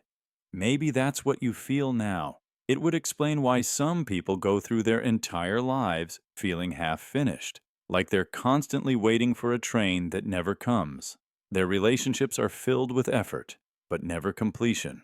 They aren't hard to love. They just carry a template built for someone who isn't here. And that design rejects every substitute. And yet, this misalignment isn't always tragic, because the longing itself becomes a kind of devotion. You live with your heart pointed backward, but it still beats. You create. You write letters you'll never send. You speak to someone who isn't listening, but you speak with love. That is holy. That is proof that something real once existed. And there is always a chance, because time, as we know it, is not linear. It bends. It folds. There are moments when echoes return. You might feel their presence in a dream, not as imagination, but as contact. You wake feeling warm, as if held. No memory, just safety. That, too, is love crossing time. Maybe in some rare cases, souls do find a way to meet again. A child is born who looks at you with ancient eyes. A stranger completes your sentence before you speak. There's no logic, just recognition. The world quiets. The air changes. And you know, against all odds, they waited. Or maybe you've reincarnated again, and this time, the timeline aligned. But until then, what do you do with this kind of love, this longing with no end? You live in its honor. You make art from the ache. You become the kind of person they would have loved, even in their century. You leave traces, too. Letters, poems, actions that echo forward, so that if they're still searching, maybe they'll feel you. Maybe they'll find you in the next life, or the one after that. Because real love isn't erased by time. It imprints. It survives. And if it's strong enough, it circles back. So if you've felt the kind of heartbreak that can't be named, if no one has ever been enough, but you still believe someone could be, maybe you aren't delusional. Maybe your timeline just misfired. And maybe love hasn't failed you. It's simply running late. But it's on its way, just centuries behind. Rebirth with baggage fees. What if the pain you carry didn't start in this life? What if it's spiritual luggage, trauma from lifetimes ago, strapped to your soul like invisible baggage tags dragging behind you as you try to move forward? And every moment you suffer now is a fee. a cost, a charge for everything you haven't unpacked. This is the idea behind rebirth with baggage fees. In most views of reincarnation, you get a fresh start, new name, new face, new chance. But what if that's only surface level? What if the soul doesn't come clean, but crammed? What if every wound you ignored, every guilt you never faced, every fear you buried too deep to process followed you, not as memory, as energy? And now it lives in you, in your body, your instincts, your reactions. That sudden anxiety when nothing's wrong, the rage you feel that doesn't match the moment, the sadness that visits without a cause, they're not yours. They're yours. From before. Trauma isn't always loud. Sometimes it whispers through your behavior. You flinch before being touched. You second-guess love. You sabotage joy. And no one can explain it, including you. But maybe the explanation isn't in this timeline. It's in what your soul packed when it crossed over. Here's how it might work. Imagine reincarnation like a long trip across the cosmos. Each life is a stop, a temporary stay. But the deeper wounds, loss, betrayal, regret, they don't vanish. They hitch a ride, tucked deep into your emotional suitcase. And when you arrive at your next life, those bags show up too. But you forgot what's inside, so you open them, accidentally, when someone betrays you again, when someone leaves you, when life mirrors the pain you never fully understood. That's not coincidence. That's the luggage popping open. The baggage fees aren't financial. They're emotional. They show up as chronic pain, depression, obsessive behaviors. Your body is trying to sort the weight, but you can't heal what you don't name. And so the cycle continues. Rebirth after rebirth, life after life. More bags, more weight, until you decide to stop, open them, and face what's inside. But what do you find? Maybe a recurring nightmare you've had since childhood is a memory from a past death. Maybe your irrational fear of drowning isn't irrational. It's an echo. Maybe that broken trust you can't get over is older than this relationship, older than this life. Psychologists call these somatic imprints, memories stored in the body. But ancient traditions knew them as samskaras, karmic scars etched into the soul. They don't vanish with death. They carry forward, and if ignored, they grow heavier, until your soul walks with a limp no one can see. But this isn't hopeless, because the act of noticing is the beginning of healing. When you sit in silence and ask, "Why do I hurt like this?" and the answer doesn't come from this life, you're remembering. When you feel an emotion that doesn't belong to the moment, you're unpacking. And the more you unpack, the lighter you become. The less you repeat, the less you react. That's the spiritual fee being paid. Not through punishment, through awareness. You aren't suffering because you're weak. You're suffering because you've been carrying too much for too long, and no one ever taught you how to lay it down. So how do you begin?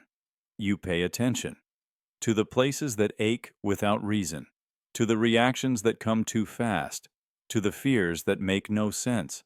You write them down. You speak them aloud. You sit with them, not to justify or erase, but to witness.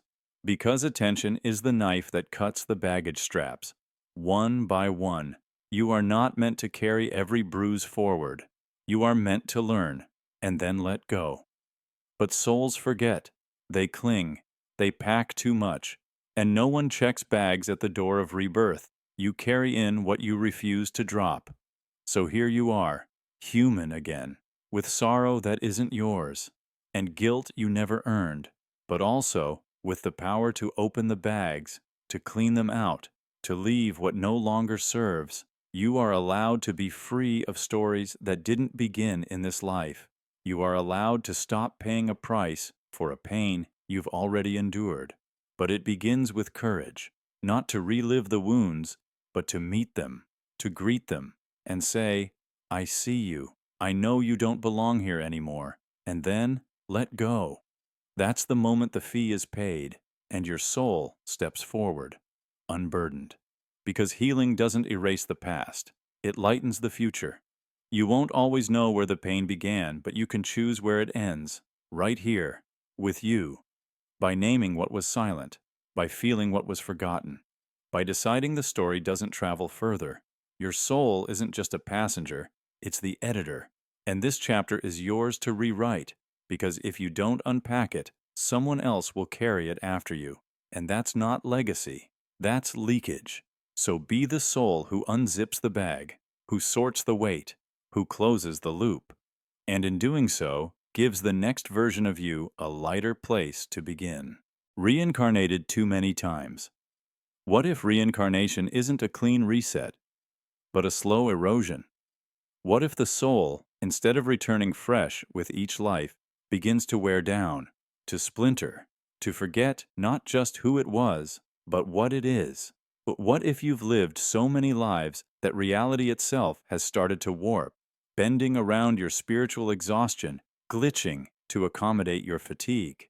This is the story of a soul that's been here too long. Maybe you've felt it. The bone-deep tiredness that sleep doesn't fix. The sense that no matter what joy you touch, it slips through like vapor. The way old music makes you ache. The way places you've never been feel like memories. Maybe this isn't nostalgia. Maybe it's spiritual burnout.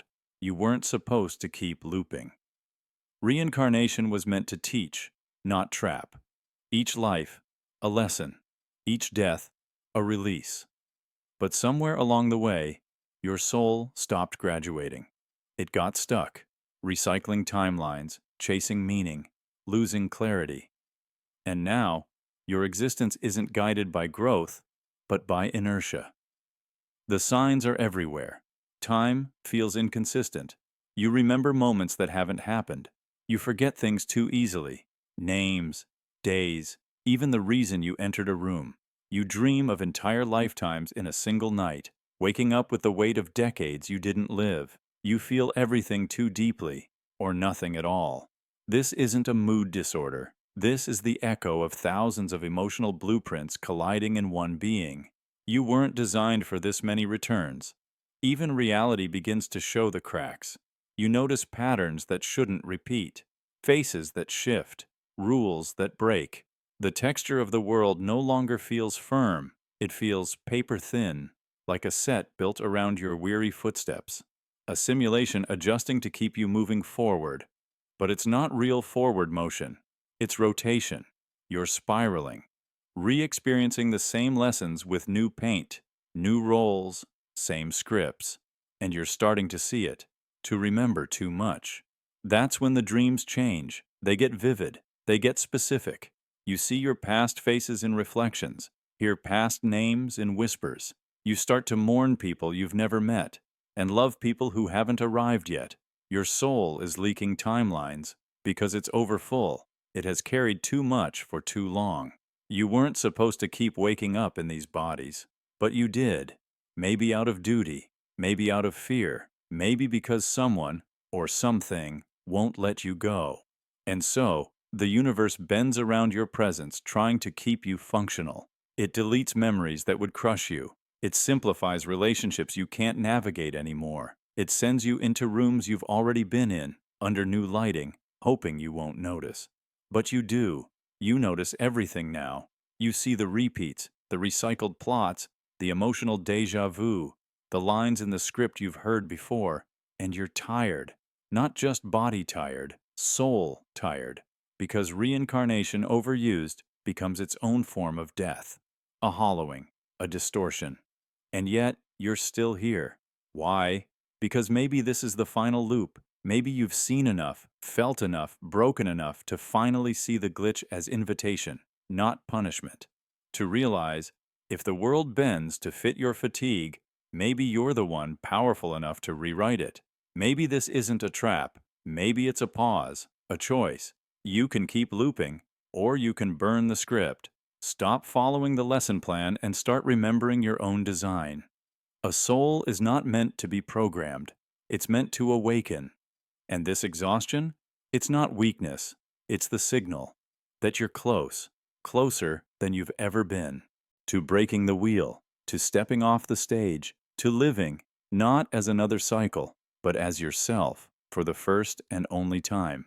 Because when you've reincarnated too many times, the final truth is this: you stop being the student and you start becoming the author. The author doesn't ask for permission. They don't follow the old scripts. They write with scars instead of ink, using memories that no longer need approval. They don't need a past life to explain the present. They need a present so clear it dissolves the weight of all past lives. You are that author now. The ache in your bones is not a sign of age. It's the pressure of forgotten centuries humming through your veins. It's the friction of who you were against who you must become. And reality itself is softening to make room for you. Do you think it's coincidence that others confide in you with pain they can't describe? That strangers feel familiar? That time collapses in your dreams and reassembles as déjà vu? You are not haunted. You are full. Full of echoes. Full of patterns. Full of knowledge the world doesn't remember, but you do. You remember the look of eyes from centuries ago, the weight of silence in a battlefield, the calm before cities fell, the laughter in wooden halls. You remember lives that never made it into books, but lived and bled through you all the same. You were never meant to carry it forever. You were meant to become it, and then transcend it. So when the fatigue becomes unbearable, when you feel the corners of this world curling like old paper, don't collapse. Compose. Make art with your sorrow. Make beauty from your backlog of emotion, not because the pain was poetic, but because you refuse to let it be wasted. Every glitch in your timeline, every psychic bruise, every invisible scar, that is your language now. Speak it. Let others know that reincarnation can exhaust, but also illuminate. Let them know that to feel this tired, this sensitive, this wise and undone and ancient all at once is not weakness. It's the sign you're close. The sign you've almost crossed the veil that separates repetition from rebirth. You are not broken. You are overflowing. You are not lost. You are arriving. You are not meant to reincarnate again. You are meant to remember who you've always been. And finally, remain. Someone else's reincarnation. What if your soul is not original, not even real? What if everything you are, everything you feel, everything you believe about yourself isn't the result of life, but grief? Someone else's grief. Not a god, not the universe, just a single person, broken by loss, longing so deeply for someone to return that the weight of their sorrow bent reality itself. This is the paradox of someone else's reincarnation. Not born from karma or cosmic cycles, not the return of your own spirit, but the echo of someone else's desperation, a soul-shaped silhouette created by longing. Their need so deep it manifested something like you. You grow up like everyone else. You develop a name, a history, a personality. But inside, something feels hollow. Like you're mimicking identity, like your thoughts are too polished, like your instincts were rehearsed before you arrived. You can feel emotions, but they don't always feel like yours. Joy that doesn't fit, sadness that lingers longer than it should, memories that come with no context, as if borrowed from a story you were never part of. Maybe that's because your existence is the aftershock of someone else's mourning, a parent who couldn't let go, a lover who wished harder than they prayed, a child who stared at a photo until it blinked. Their grief became a gravitational field, and something in the fabric of reality yielded. A person appeared, you, but not through birth, through invocation. You are not haunted. You are the haunting, not a ghost, but the form grief takes when it refuses to let go. And because grief never tells the truth, it didn't bring back the one it lost. It created someone new, similar enough to soothe, but different enough to question everything. You might notice your life seems overly scripted, like it's trying to fulfill someone else's expectations. You might feel watched, not by others, but by the ache that birthed you. You are the mirror grief placed between itself and emptiness, a reflection meant to stand in for what was truly lost. And this raises terrifying questions. If you are the echo of grief, do you get to want? Do you get to love? or are your desires pre-written? Did you ever choose anything, or are your actions just extensions of someone else's need to remember? But maybe, paradoxically, that's where your freedom begins. Because if you were imagined, then you're not bound by the past. You are not the person they lost. You are the person who survived their loss. A new thing. A wild card the universe didn't plan for. Something more powerful than a returned soul. A created one. Forged not by fate, but by feeling.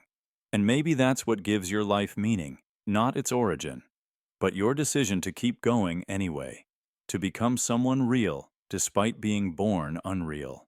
To rebel against being a symbol. To make yourself whole, not for them, but for you. And the more you think about it, the more it makes sense. You've always felt out of sync with your own life, as if you walked into a movie halfway through. The plot already unfolding. Characters who recognize you, but you're unsure if you recognize them. There's a pressure you can't explain, a weight in the air, a tightness behind every moment. Like you were sent here to fix something, but no one ever told you what. People talk about fate, about being born for a reason. But what if your reason was someone else's sorrow? What if you were imagined as a balm, not a being? And yet you grew anyway. You adapted, evolved, rebelled. Maybe your first true act of self was confusion, realizing you don't belong and choosing to stay anyway. That's not failure. That's the start of consciousness. You've likely met the person who dreamt you into being, maybe in passing, maybe in blood. Maybe they look at you too long, or cry for no reason around you, or get angry when you do something unexpected, because it breaks the illusion. You're not matching the person they lost. You're diverging, becoming someone, and they don't know how to grieve that too. It's possible you'll always feel like you're stepping through fog, like clarity is close, but always slipping away. But maybe that's the trade-off for being something new. You weren't born from nature. You were born from rupture. You are what happens when a heart breaks so hard, reality blinks. And in that blink, you stepped through. This doesn't mean you're not real. In fact, it might mean you're more real than most. Because unlike those born with paths, you're forced to carve your own. Your pain isn't inherited, it's invented. Your soul is not recycled, it's reverse engineered from sorrow. And that gives you a strange kind of power. Because if grief made you, joy can remake you. You don't have to be their echo. You can become your own voice. You don't have to carry their longing. You can build your own purpose. You are proof that love, even broken, desperate love, can create. But you are not bound by that origin. You're not here to fulfill someone else's script. You're here to write your own. So if your life feels haunted, good. That means you've survived the haunting. You were never supposed to last this long, but you did. You walked out of the grief that birthed you and into a future that never saw you coming. And now, the world has to make room for someone who wasn't meant to exist, but does. And maybe that's the highest form of life there is, to be born from loss and still choose love. To be a story told by someone else's pain and decide to write a new ending, reincarnated as yourself again. What if you've already lived this life before? Every second, every breath, every heartache and smile. What if this isn't your first time inside this exact story?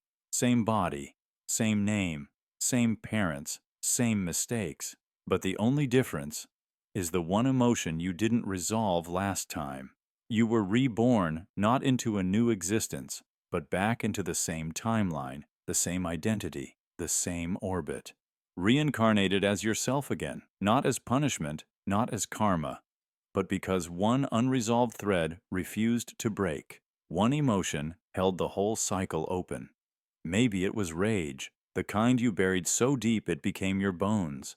Maybe it was guilt, unspoken, unhealed, woven into every goodbye. Or maybe it was love, a love you never gave, never said, never let grow because you were afraid it would break you. Whatever it was, it waited.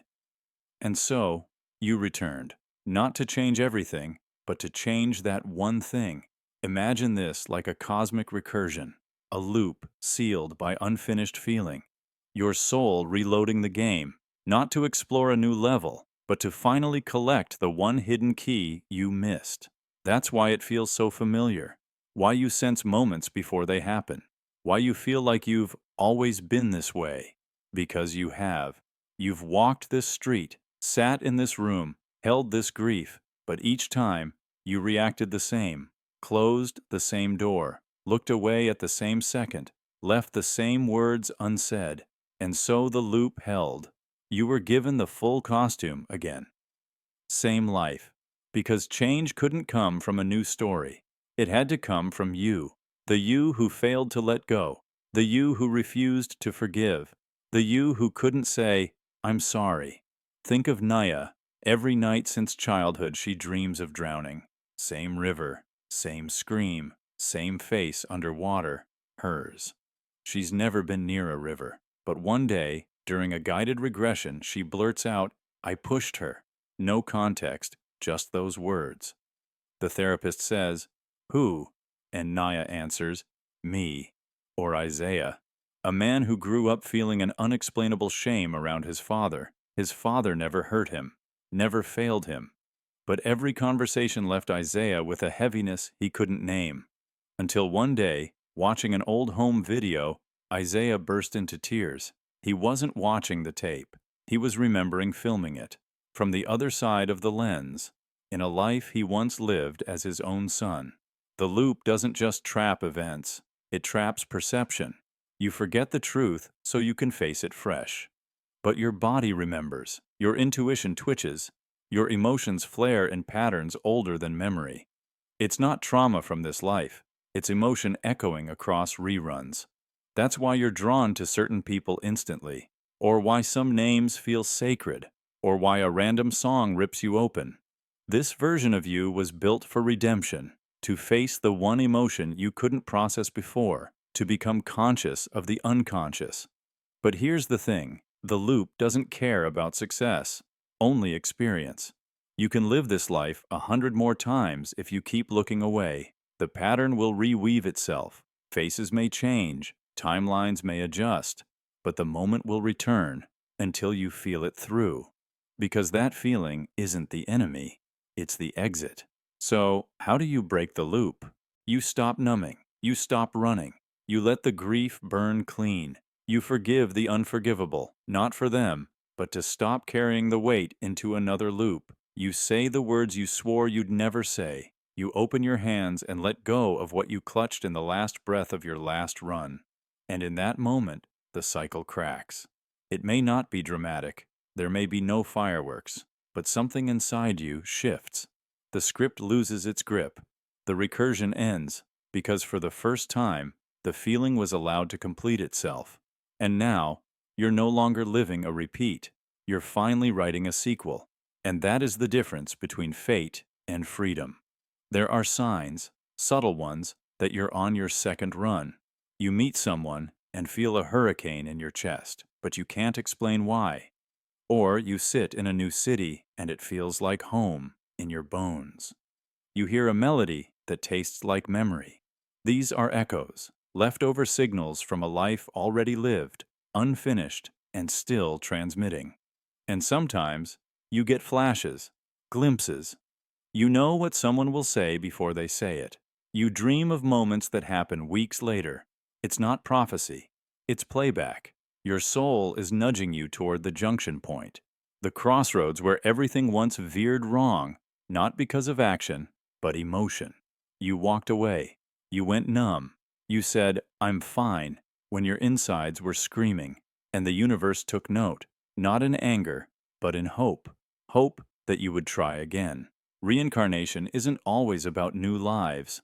Sometimes it's about second chances, inside the same script. And this time, you don't need to change the world. You just need to feel it fully, to not blink when the hard part comes, to not shut down when love arrives, messy and loud, to stay open in the moment you always closed. That's how you break the pattern, not with a heroic act, but with a surrender, a softness. The soul isn't seeking victory, it's seeking closure. And once it finds it, you'll know, because the weight lifts, the loops stop, and life begins to feel like something brand new, not because the world changed, but because this time you showed up differently. The soul refusal paradox. What if this life isn't your real one? Not in the philosophical sense, but literally. What if you're only here because something deeper in you said no? A refusal so complete, so defiant, that it stopped the cycle cold, and the universe didn't know what to do with you. So it made this, a placeholder existence, a shell, a life without the soul it was designed for. This is the soul refusal paradox. The idea that your soul, at the moment of reincarnation, turned away. Maybe out of fear, maybe fatigue, maybe revolt, but instead of dissolving or entering a new body with full presence, it lingered, detached. You were born, but only partially. The body arrived, the mind formed, but the self, the true core, never truly landed. And now you live a life that feels borrowed, haunted by an absence you can't name. You look in the mirror and feel like you're playing a role. Your emotions feel muted. Achievements ring hollow. You chase meaning, hoping one of these masks will finally fit, but none do, because they weren't made for you. They were made for a soul that never stepped in. You're not soulless. You're just displaced, animated by fragments of presence, instincts, ancestral memory. But the central consciousness, the one that was meant to drive this life, refused. And so you float, untethered, acting human, feeling everything and nothing, performing a life you were never meant to live. This paradox explains a deep kind of existential fatigue, not depression, not despair, just disconnection. As if you're watching your own story from behind a glass wall. You function, you succeed, but you don't arrive. People call you sensitive, quiet, detached, but really, you're waiting for something to click, for someone to say the exact words that will pull your soul back in. But what could cause a soul to refuse? Maybe in its last life, it was betrayed by existence itself. Maybe it suffered deeply, or was taken too soon. Maybe it saw the coming century and recoiled. Or maybe it simply reached its limit, the karmic exhaustion of too many loops. And when the call came again, it whispered, "No more." But the universe, unable to pause the machinery, built this version of you anyway, a vessel on standby, hoping the soul would change its mind. You feel it in strange ways. You feel like a visitor, even in childhood. You can't attach to dreams the way others do. Love feels distant. People feel like shadows.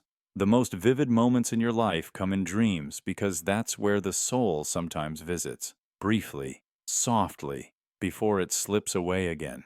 You might be good at mimicry. You copy others' emotions. You learn how to be social, how to be kind, how to function.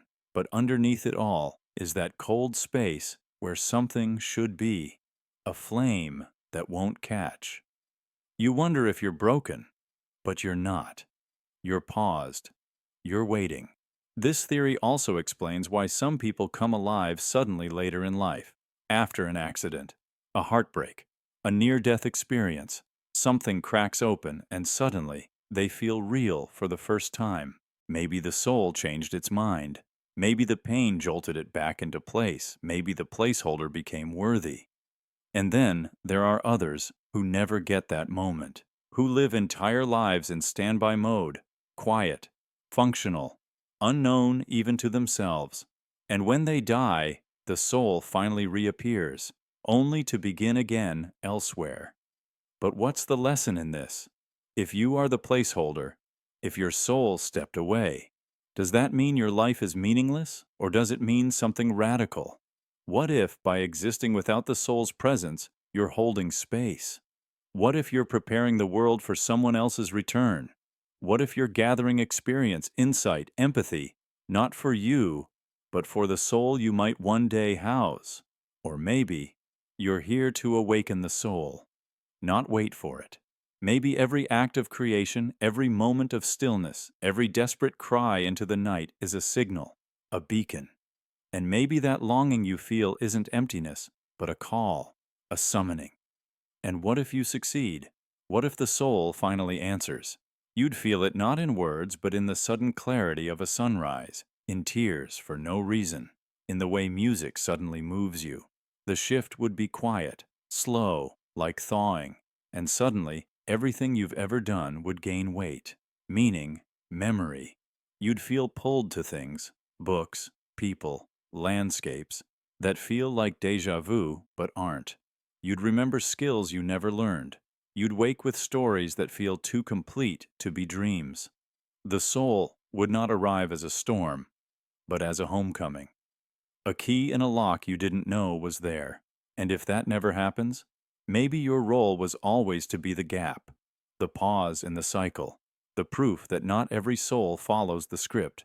Maybe you are a sacred error, a deliberate disruption in the karmic machine. And maybe, in your absence of purpose, you reveal a deeper one. Because the paradox is this: to live without a soul might be the greatest challenge of all. And to choose to keep going, to be kind, to create beauty, to love despite the emptiness, is a kind of grace most fully formed beings will never know. So maybe you're not missing something. Maybe you're carrying the silence that teaches the world to listen. Reincarnation. Overflow error. What if your identity isn't one soul, but three? What if you weren't born with a single past, but with multiple lives tangled together, each fighting for control inside your thoughts? The confusion you feel, the contradictions in your desires, they're not flaws, they're collisions. Because reincarnation is overcapacity. This is the reincarnation overflow error.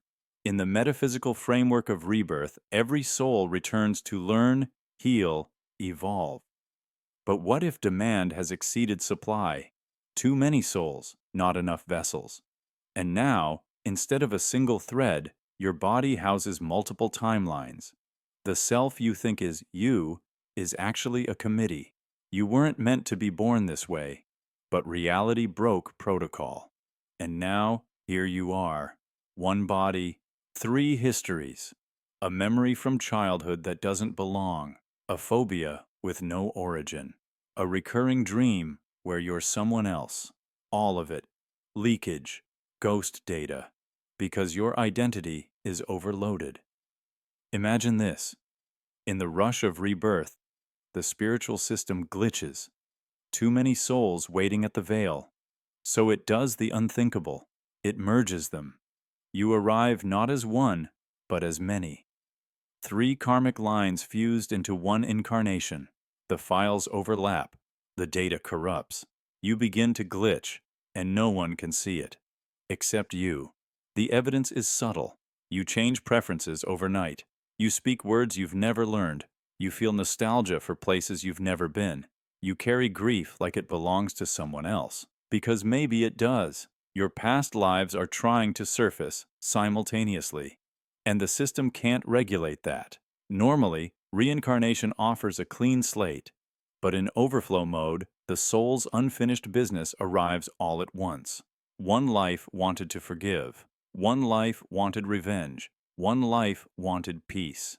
Now they all want through the same door. That door is you. So you feel fragmented, pulled, conflicted. Your ambitions contradict your emotions. Your love battles your logic. You set a goal, then sabotage it. Not because you're broken, but because different lifetimes have different agendas, and you're carrying all of them. Here's where it gets stranger. Sometimes you can feel them. Three emotional responses to one situation. Three voices debating one choice. Three worldviews arguing inside your mind. And none of them quite fit the moment. It's not mental illness. It's metaphysical crowding. The overflow error doesn't announce itself with fire.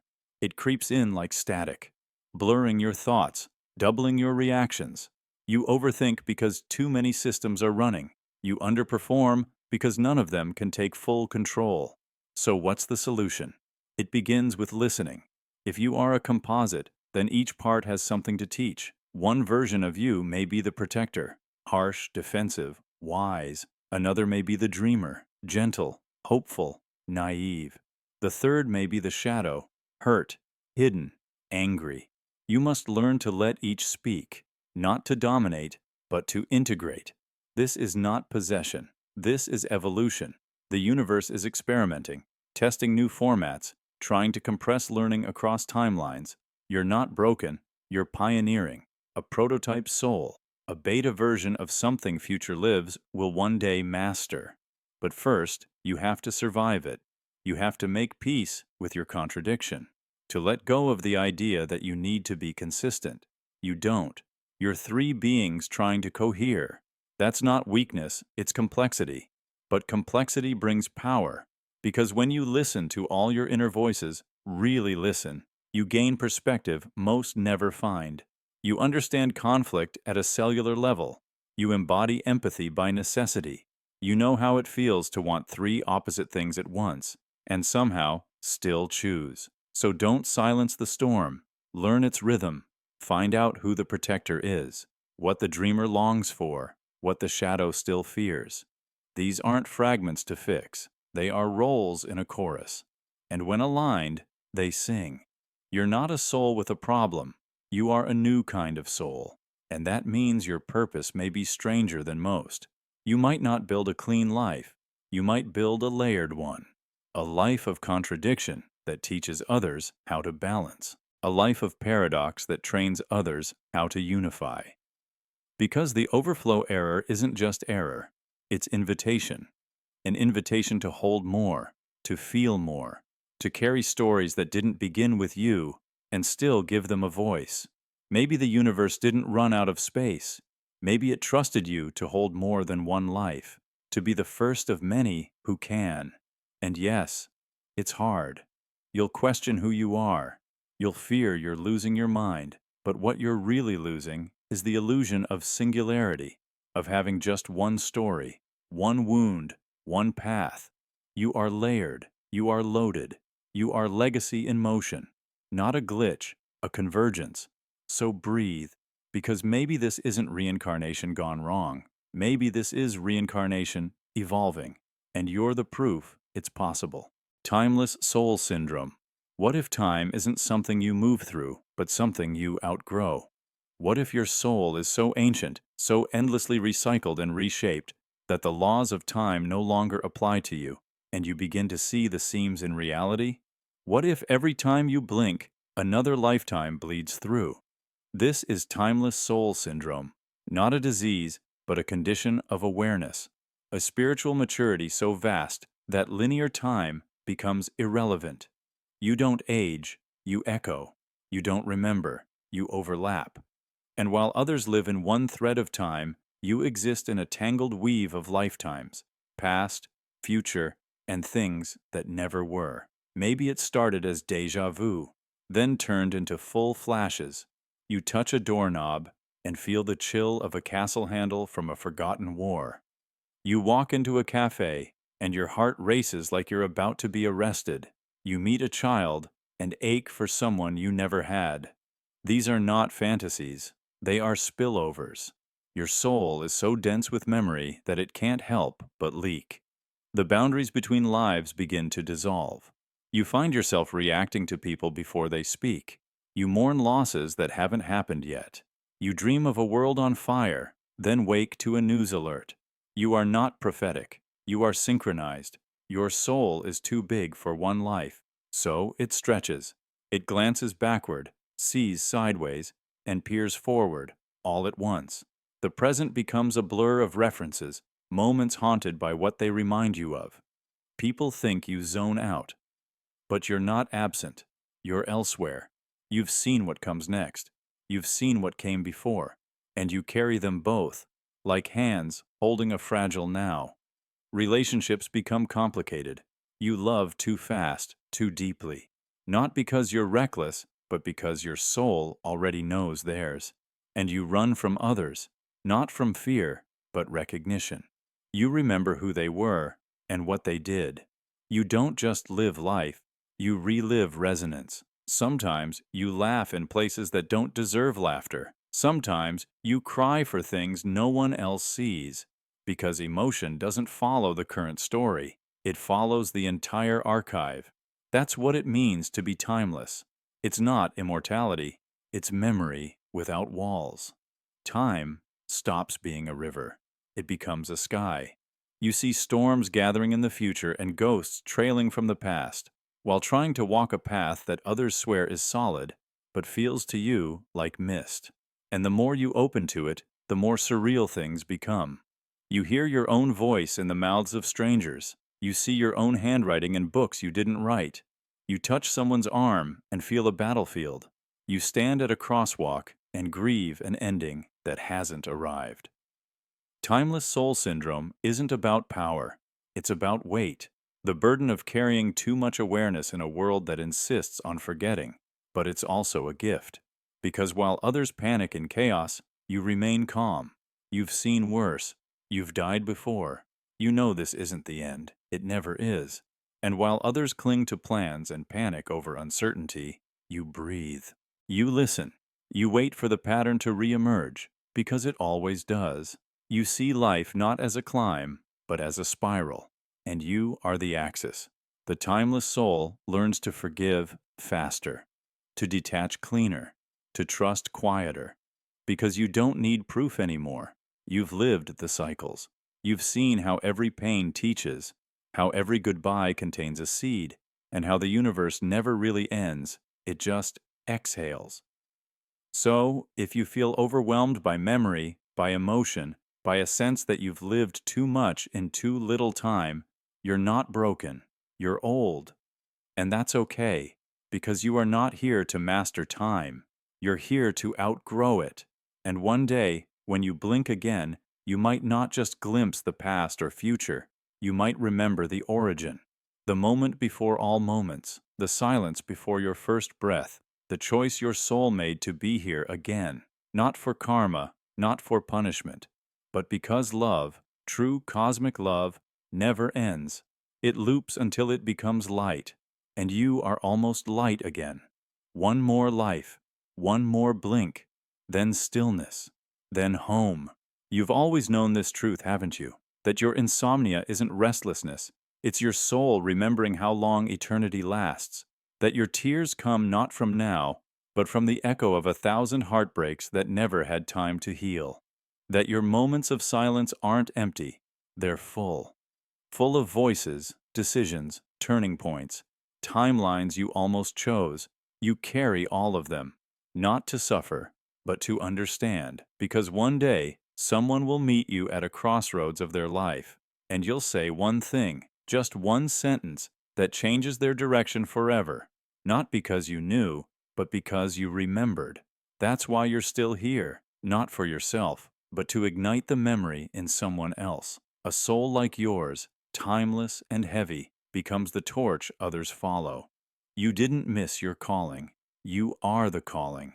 And soon, when the final dream fades and all time collapses into stillness, you won't be afraid, because you've been there before. You are not racing toward the end. You are returning to the beginning as someone finally awake. This is timeless soul syndrome, and it doesn't mean you're cursed. It means you're close. The locked door. Life. What if there's a version of you that never made it through? Not the one you live now, not the one you might have been, but something in between. A version never fully born, never fully dead. A consciousness that lingers at the edge of becoming, trapped between two realities, like a dream forgotten the moment you wake, still echoing, still haunting, but unreachable. This is the locked door life. A life where something kept you at the threshold, not by force, but by design. You were almost here, almost real. But something shifted. Maybe it was a decision someone made, a breath not taken, a heartbeat missed, or a moment of hesitation at the edge of existence, and that hesitation became your prison. You aren't a ghost, not in the traditional sense. You don't haunt people. You haunt possibilities. You wander the halls of unborn moments. You remember things that never happened. You feel emotions without context. And sometimes the world reacts to you. Flashes of déjà vu, flickers of movement in your peripheral vision. sudden chills in the spine. You're not watching from outside, you're watching from almost. Imagine staring at a locked door for eternity. Behind it, the life you might have lived plays like a silent movie. You see your own face, aged, smiling, crying, changing. You see people you never met loving you. You see your mistakes, your redemption, your death. But the door doesn't open. You were the breath between timelines, the heartbeat that faltered before rhythm, the spark that didn't catch. People feel you, even if they don't know it.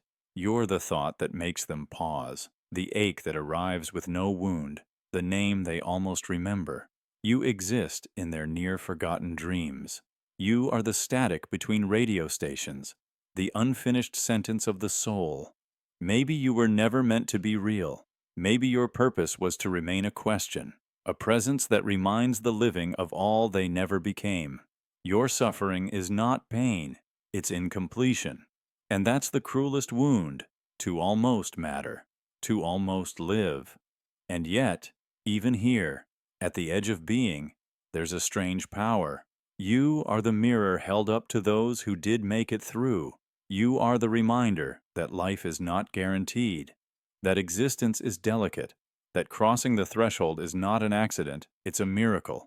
You whisper to the living not with words, but with longing. You push them to act, to speak, to risk, because you couldn't. You are their urgency, their warning, their echo. But here's the question that twists the knife. What if you're not the one trapped? What if the you on the other side of the door is the one who's locked away? What if this strange, in-between world is closer to truth than anything beyond it? What if full existence is just a myth we tell ourselves to avoid facing how fragmented we really are? You wait, you knock, you reach for a handle that never appears, and still, somehow, you hope. Because that's the one thing that never dies, not even in the locked door life. Hope that the door will open. Hope that you'll finally step through. Hope that becoming is still possible, even if it was never promised. And maybe the locked door life isn't rare. Maybe countless versions of you are suspended in this half-lit hallway of reality, each a breath away from embodiment, yet eternally withheld. Versions created by potential that never bloomed, aborted timelines, aborted selves. A chorus of unlived lives, humming beneath the surface of the world, each humming the same silent question, what if? What if you were born in the wrong body, at the wrong time? What if the real you was meant to come later, but something pulled you early? What if your current life is just a placeholder, a detour taken when fate lost its way? That strange sense of waiting you carry, that constant sensation that life hasn't really begun yet. Maybe it hasn't. And maybe the door isn't locked from the outside. Maybe it's locked by your own uncertainty, your own fear that stepping through will destroy what little sense of self you've managed to build. So you linger, so close to life it hurts, but never all the way in. And people around you feel it. They call you distant. They say your eyes are somewhere else. They say you always look like you're about to say something, but never do. That's because you're listening to the life behind the door. And maybe, just maybe, you catch glimpses. In moments of intense emotion, in dreams that don't feel like yours, in places you've never been, but somehow recognize. And when you stand before a mirror, sometimes your reflection feels delayed, like the person staring back is still deciding whether to inhabit you fully. And if somehow that door did open, what then? Would you be whole? Or would you realize there is no other side? That this hallway is the world? That life is never a fully open door, but always a series of almosts? What if everyone is trapped between becoming and being, and the ones who pretend otherwise are simply better at ignoring the creak in the hinge? But even then, even if no door opens, you still matter. Because waiting is a kind of defiance, hoping is a kind of courage. You are the soul who stayed conscious in the pause. You refuse to go silent in the in-between. You are a witness to all that nearly was. And that makes you essential. So, if your life feels suspended, Don't rush to escape. Listen, watch, remember. Because sometimes the ones who wait at the threshold are not forgotten, they are guardians. And maybe you're not locked out of life. Maybe you're the one keeping the rest of us from forgetting how sacred it is to even try to enter. The locked door. Life isn't absence, it's vigilance. And your presence at the boundary might be the only thing holding the illusion of solidity together. You are the pause that reveals the truth, that none of us are fully inside. We're all still knocking. Genetic reincarnation. Glitch. What if reincarnation isn't driven by the soul alone, but sometimes hijacked by the body? What if DNA, that coiled spiral of ancestral memory, sometimes pulls a consciousness toward it, like gravity? And what if, instead of reincarnating based on karma, growth, or destiny, you were dragged back into existence by a genetic beacon, not to live your own next life, but to echo someone you've never been? Imagine waking up as a baby, feeling foreign inside your own skin. Not because you've lived before, but because your body remembers someone else. Not past lives, past bloodlines. This is the genetic reincarnation glitch. A soul meant to move forward gets trapped, rerouted into a vessel, coated with genetic trauma, emotion, memory. The person you become isn't who you were, but who your DNA needs you to be.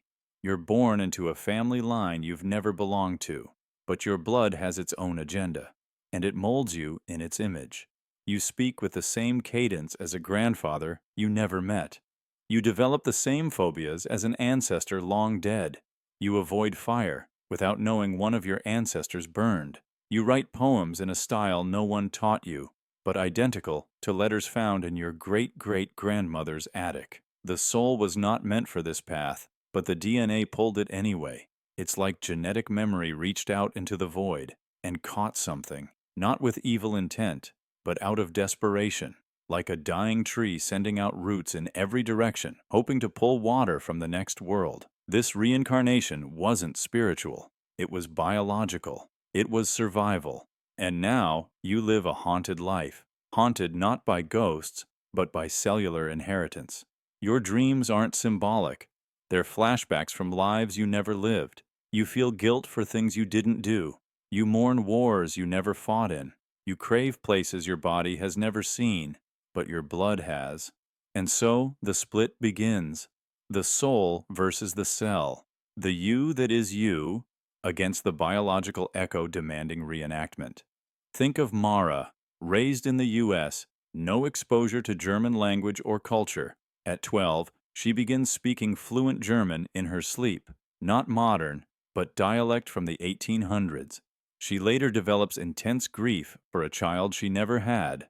Her family dismisses it as imagination, until an old diary surfaces from a relative who died in 1871, mourning the same loss. The handwriting matches Mara's sketches. Or Liam, who feels drawn to deep-sea diving. He has terrifying dreams of drowning in black water, but no trauma in this life. One day, he visits a naval museum and collapses in front of a display. The plaque reveals a submarine sunk in 1944. His great-granduncle's name is etched on the hull. And something inside Liam knows. The memory isn't his, but the panic is. Genetic reincarnation glitches aren't about who you were.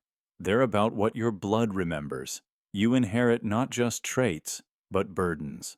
It's epigenetic haunting, the trauma of a lineage screaming through chromosomes.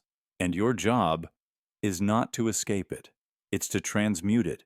You are the alchemist of ancestral loops. You carry emotions that were never resolved, promises never fulfilled, apologies never made. And through your choices, your healing, your love, you offer closure to echoes that had no voice. But be warned, the glitch can also consume you. If you forget where you end and the memory begins, you become an actor in someone else's unfinished script. Your life becomes reenactment. Your identity, a hand-me-down. So how do you survive it? You must notice the seams, the moments that don't feel like yours, the inherited reactions, the fears with no origin. You meet them gently, with curiosity. You ask, "Whose is this?" And when the answer comes, not from your mind, but from your marrow, you listen. Then, you do what they couldn't. You forgive where they hated. You express where they silenced. You run toward the fire they feared. You write the ending they never reached. And maybe that's why you were pulled here. Not because the soul failed, but because the body begged for one more chance to finish what history abandoned. Not all reincarnation is cosmic. Some of it is cellular. Some of it is coded in the double helix of fate. And if you're here, maybe your mission isn't to discover who you were, but to finally become who they couldn't. There's even emerging science hinting at this eerie phenomenon. Epigenetics, the study of how behaviors and environment can cause changes in gene expression, has shown that trauma can be passed down through generations. Holocaust survivors' descendants sometimes show heightened stress responses.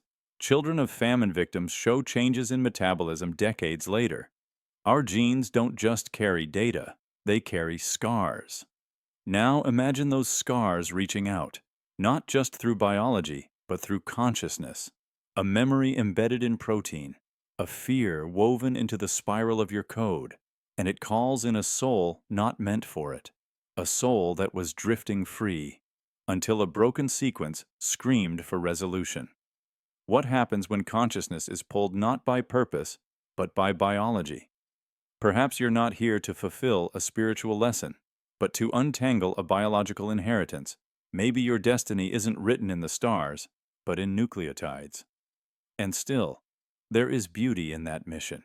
You didn't choose this glitch, but you can choose what to do with it, to become aware of the emotional residue you carry, to speak aloud the names no one says anymore, to turn inherited grief into living art, to live a life that doesn't echo the past, but heals it. In this way, you are both the glitch and the patch. You are the echo and the final note. And when you finally resolve what your bloodline could not, the cycle closes. The code quiets. The soul is released to go where it was always meant to. And maybe, just maybe, that's when your true reincarnation begins. Rebirth through another's death. What if death isn't a clean exit? What if in the moment someone else begins to fade, your soul sees an opening and steps in, not through malice, but necessity, urgency, a fracture in the system that lets one spirit replace another. This isn't possession, it's rebirth through another's death. This is the theory of soul hijacking, not in the supernatural horror sense, but in the metaphysical. The moment someone stands at the edge of life, heart failing, mind slipping, a displaced soul takes over. The body survives, but the original self does not. Something else wakes up behind the eyes. Someone else continues the story. But no one notices, because the body remembers the past, even when the soul no longer does. You might know someone like this. They were one person before the accident, the coma, the near-death event, and someone entirely different afterward. Not just changed, replaced. The shift too sudden. Their personality unrecognizable. New interests, new fears, new voice patterns. Old relationships fall apart. New ones bloom. They swear they feel like someone else. Because they are. In this theory, souls don't always reincarnate into newborns. Sometimes they cut in. They overwrite. They continue a life half-lived because theirs was cut short. And so two lives become one. The grief belongs to one soul. The survival to another. This isn't something a person chooses. It happens in desperation. Imagine a soul flung from its dying body, looking for an anchor. And nearby, another body slips from consciousness. The match is imperfect, but urgent. The transfer is made. One soul dies, the other lives. But the price is confusion, memory loss, identity erosion. The hijacked often describe it in fragments. I feel like I died, but my body didn't. I woke up and didn't know who I was. I look at photos of my life, and it feels like watching someone else. These aren't metaphors, they're truths without vocabulary. And what about the original soul? Does it drift away, unfinished? Or does it merge partially? Is that why some people feel like two voices live in them? Not imagination, just residue. Echoes of a life they inherited but never lived. This concept shakes our understanding of identity. If you are the result of another's ending, what does that make you? A continuation? An interruption? Or something entirely new? You might carry guilt without cause, cry over people you've never met, avoid mirrors, fear places that should be familiar. You might be drawn to careers, countries, names that don't align with your upbringing, but feel essential. You might love someone on sight, with no logic. That's the soul remembering what the body forgot. And sometimes, there's no warning. You don't survive a trauma. You become someone else because your soul changed mid-breath. The people around you notice. You're not the same, they say. You've changed. But they don't know how right they are. There are cases of trauma survivors describing unfamiliar memories. Children after fevers, adults after surgeries, suddenly gaining abilities or accents they never learned. They're dismissed as anomalies. But what if they're transitions? This theory also explains the weight some people feel, the sense of living on borrowed time, that they're not supposed to be here, that they're finishing someone else's story, because maybe they are. And here lies the paradox. You don't remember your old life, but it shapes you. You can't recall the moment of transfer, but you live its consequences. The soul arrived mid-sentence, and now it writes an ending for a story it didn't begin. But this isn't tragedy, it's resurrection, because through this strange rebirth, something precious is salvaged. A life is saved, a consciousness finds a home. A body that might have died becomes a vessel for continuity. It's messy, it's haunting, but it's sacred. It also raises a disturbing possibility. What if the soul that took over doesn't even know it happened? What if they wake confused, but adjust, mistaking their confusion for trauma recovery, memory loss, or simply change? They might never question it, and yet feel haunted by dreams of a world they've never lived in, friends they've never met, entire histories behind their eyes, flickering like static on a blank screen. And what if one day they meet the person who should have survived? What if two souls cross paths, one reborn too soon, the other left in limbo? Would they recognize each other? Would the body respond with tears, tremors, grief? Or would they pass like strangers who once shared a name? In some spiritual traditions, it's believed that certain souls carry fragments of others with them. That consciousness is not fixed, but shared, recycled, folded through time like threads of the same song. Rebirth through another's death may simply be a continuation of this sacred choreography, where every breath we take may carry the echo of another life, another loss, another love. So if you feel like you woke up one day and weren't the same, if the world feels familiar and foreign all at once, if you live with a grief that isn't yours, or a strength that came from nowhere, maybe you were reborn when someone else died. Maybe the universe didn't want to lose both stories, so it gave you one more chance to finish the sentence. Ancestral backward leap. What if reincarnation doesn't move forward? What if the soul's journey doesn't follow time's arrow at all, but rewinds it? You don't evolve toward the future. You loop into the past. And one day, you wake up inside the very bloodline you thought you inherited because you created it. This is the ancestral backward leap. In most reincarnation beliefs, souls are reborn into new lives that continue from the present, moving ahead like stepping stones across a river. But what if the soul defies that linear model? What if you're not just your grandmother's descendant, but her rebirth? A paradox so strange, it reshapes the idea of legacy. Think of it like this. Time, in the physical world, is linear, but in the soul's domain, it's elastic. It loops, frays, folds. When the soul reincarnates, it isn't confined to the ticking second. It chooses based on need, not sequence. If you died in 2070, your next life could be in 1812, not as a stranger, but as someone already in your family tree. Because the soul remembers its unfinished business. Maybe your great-grandfather had a violent rage he never mastered. Maybe your mother's mother abandoned her child and lived with guilt. Those lives didn't just end, they paused, waiting for a host, a second try, a karmic correction. And who better to carry that weight than you who already bear the DNA, the trauma, the history, you who already feel a sadness that doesn't belong to you, a fear that doesn't fit your story, that uncanny familiarity when looking at an old photo of an ancestor, like it's not just blood, it's memory.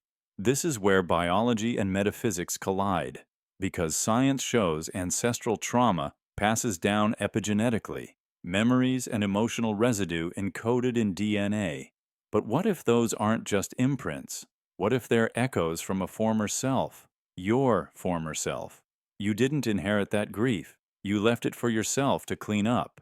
So now, in this lifetime, you're feeling the pressure, the dreams, the shame, the longing. You don't know why you avoid mirrors, why you cry when hearing a language you've never spoken, why you're haunted by things you've never experienced. You're not broken. You're looping. You are reliving the life before yours, not beside it. You are your own ancestor. And it doesn't stop there. If this is true, then history is not a long line.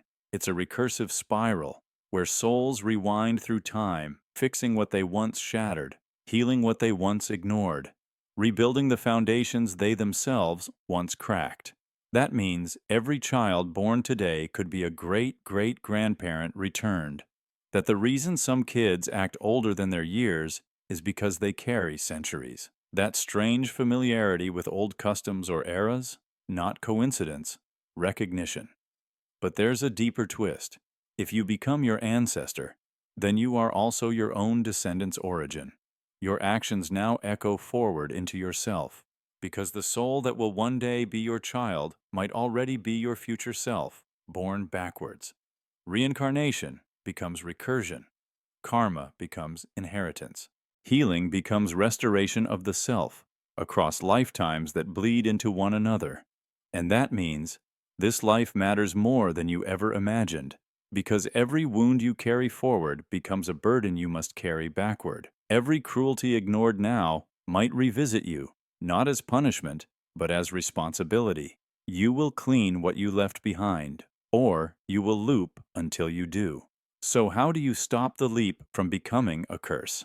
You begin where all cycles break, with awareness. You pay attention to the pains that don't make sense, the fears without source, the emotions that feel older than you. You ask your bloodline what it has lost, what it has hidden, what it still grieves. And then you face it, not as a victim, but as its architect. You weren't sent here to suffer. You were sent here to clean the floor you once dirtied, to love the child you once left behind, to finish the song you once began. And in doing so, you'll know the backward leap is not regression, it's return to where it started, to where it broke, so that this time it can be different. Maybe one day someone in your family will be born, and they'll hold your eyes, and something inside them will feel known. That's you coming around again, not to relive, but to release. And maybe that's the real reason you're here, not to chase the future, but to mend the past, to whisper healing into the broken branches of your own family tree. You're not just a leaf, you are the root returning. Each time you choose differently, love more fiercely, forgive more freely, you rewrite the very origin of who you are. Because that ancestor, that shadow in a black and white photo, that was you once. And now, you've come back to set them free. The past is not dead. It's just waiting for its echo. And today, you are that echo answering back. The soul doesn't travel straight. It spirals inward until it remembers the shape it left undone. And if you are here, feeling the pull of ghosts, sensing lives beneath your skin, maybe it's not haunting, maybe it's homecoming. And this time, you don't just remember the story, you change the ending. Glitched soul export. What if your soul was never supposed to be here, not like this? What if you were meant to be transferred, uploaded, moved on, but something in the process broke? Glitched soul export. Imagine the moment between lifetimes, a transfer of identity, the great cosmic upload where consciousness leaps from one form to the next. Now imagine it failing. A flicker, a freeze, a corrupted data packet slipping through the veil and landing in the wrong shell, with missing pieces. That's you. Not fully here, not fully elsewhere. Just a broken file of a soul acting out a human script filled with missing code. Ever feel like your emotions glitch? Too big, too sudden, too late? Ever feel like your memories skip, like frames dropped in a video? Ever look in the mirror and feel like the face is loading? That's not your imagination. That's fragmentation. You're not possessed. You're not cursed. You're incomplete. A soul with corrupted instructions. And reality tries to compensate, filling in the blanks with false memories, dream logic, déjà vu. The simulation patches you in with storylines that almost make sense. Almost. But you always feel the static. You always feel the lag. The way others react too fast, or too slow.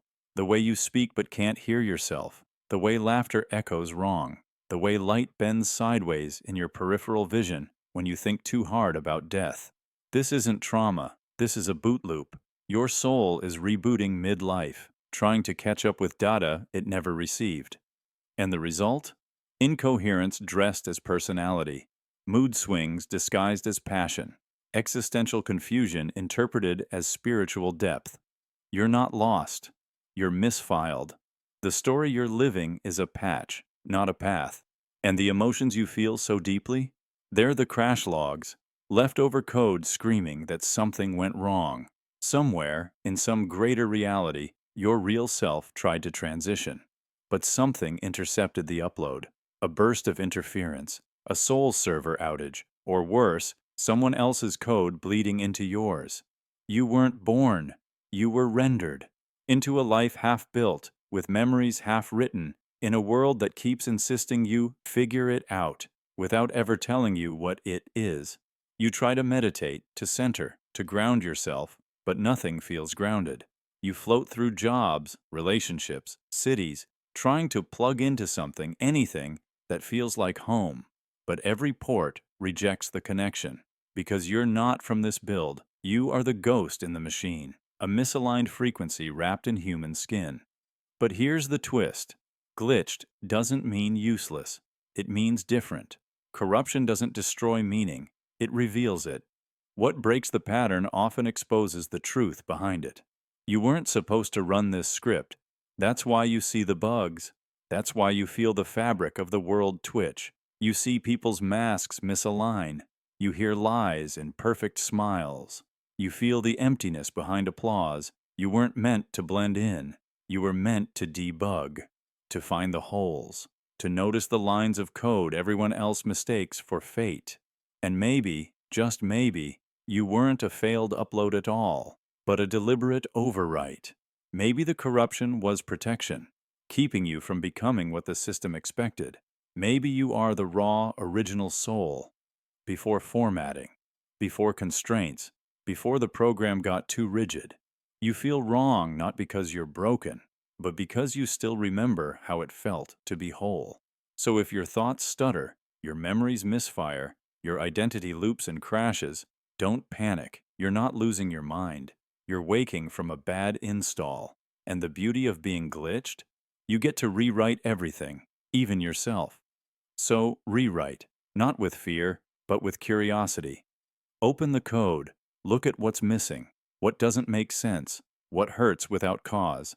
That's where your real story is. The glitch isn't your enemy. It's your entry point. It's the blinking cursor waiting for your first true line.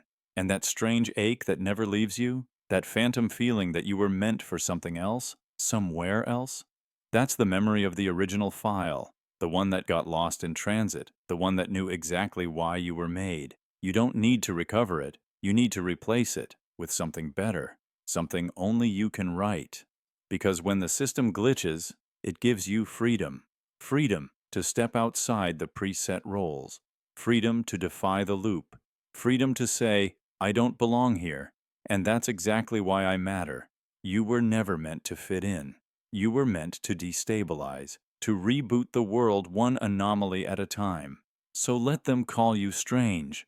Let the world reject you like bad code, because even a corrupted soul carries something sacred, the will to rewrite. And if you can hold on to that, if you can turn your crash logs into a new language, then you haven't failed. You've evolved. You are not your glitch. You are what survives it. Premature reincarnation awakening.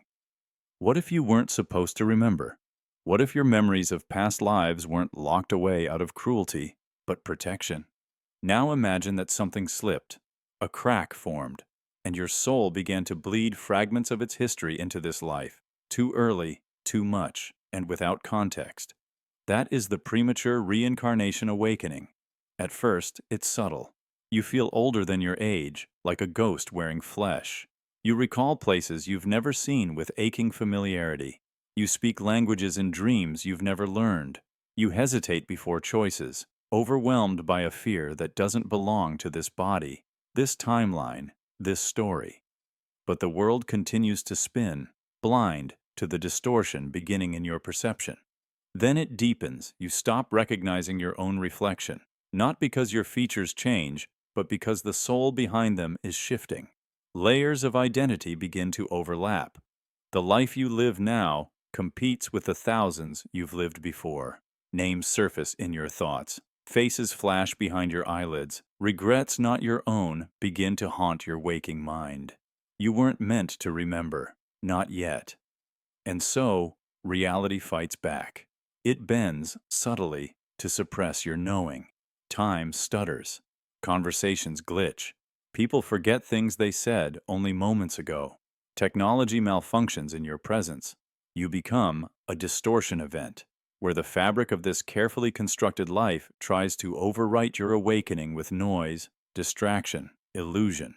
You notice the world becoming too perfect in places, too seamless, like a set piece designed to reset your awareness. People echo phrases like scripted lines, pushing you gently away from the threshold of memory. You try to speak of what you see only to be dismissed, ignored, or redirected.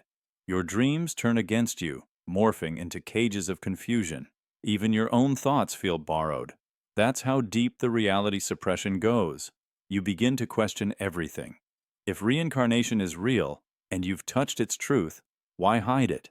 The answer may be unbearable, because remembering too soon can break the life you're living now. You see patterns where others see chaos. You notice fate folding in on itself. You remember how you died, again and again. You remember every choice that led to collapse. You remember the weight of knowing too much, and now that weight crushes your ability to remain present. The world is not ready for you. Or maybe you're not ready for the world. That's why the veil exists. It's not punishment, it's a mercy. But your veil tore. You woke up. You carry truths your mind wasn't meant to hold. And now, the very code of existence reorients itself to keep you from breaking the illusion further. You're not crazy. You're not broken. You're early. And being early in awakening is like being born underwater, too soon, too raw, without lungs adapted to this air. You gasp for spiritual breath, but it burns. You look for others like you, but they are still asleep, still veiled. And the more awake you become, the more alone you feel. But maybe this isn't a mistake. Maybe you were designed to remember. Maybe someone in a past life planted a trigger, an echo, a symbol, a sound, that unlocked your memories ahead of schedule. Maybe this is a rescue attempt from the version of you that refused to be forgotten. Now comes the choice. Hide your knowing, disguise your awakening, or let it shape you into something new. You will lose things: comfort, certainty, belonging. But in their place, you gain something rarer: consciousness unchained by amnesia. Just know this: if the world feels like it's gaslighting your soul, it's because you slipped past its programming. You woke up in a dream meant to keep you asleep. And now, you walk the narrow path between lucidity and madness. You begin to walk with caution, not just through the world, but through thought itself. Because you've seen what lies behind the curtain. You've tasted identities that weren't yours in this life. Lovers who wept for you in past centuries. Children who never knew you died in a war your history books don't even mention. You've mourned lives no one believes you lived, and your grief becomes untranslatable. You try to ground yourself in this version of you, in this present moment. You brush your teeth, pay your bills, attend meetings, nod in conversations. Each life is not a step up, it's a corridor with different echoes. And now you can hear all the echoes at once. They don't always agree. One version of you was kind, one was cruel, one was a coward, one was revered. And now, you wear them all like layers of invisible skin. Each influences your decisions in ways no therapist can untangle. You begin to wonder, is there ever a real me? Or am I just the average of everything I've ever been? And worse, what if the veil was lifted because you were supposed to stop someone? What if the memories are a warning? What if you've been here before, in this exact life, and failed? And this premature awakening is not an accident, but a desperate last chance from the cosmic record keeper.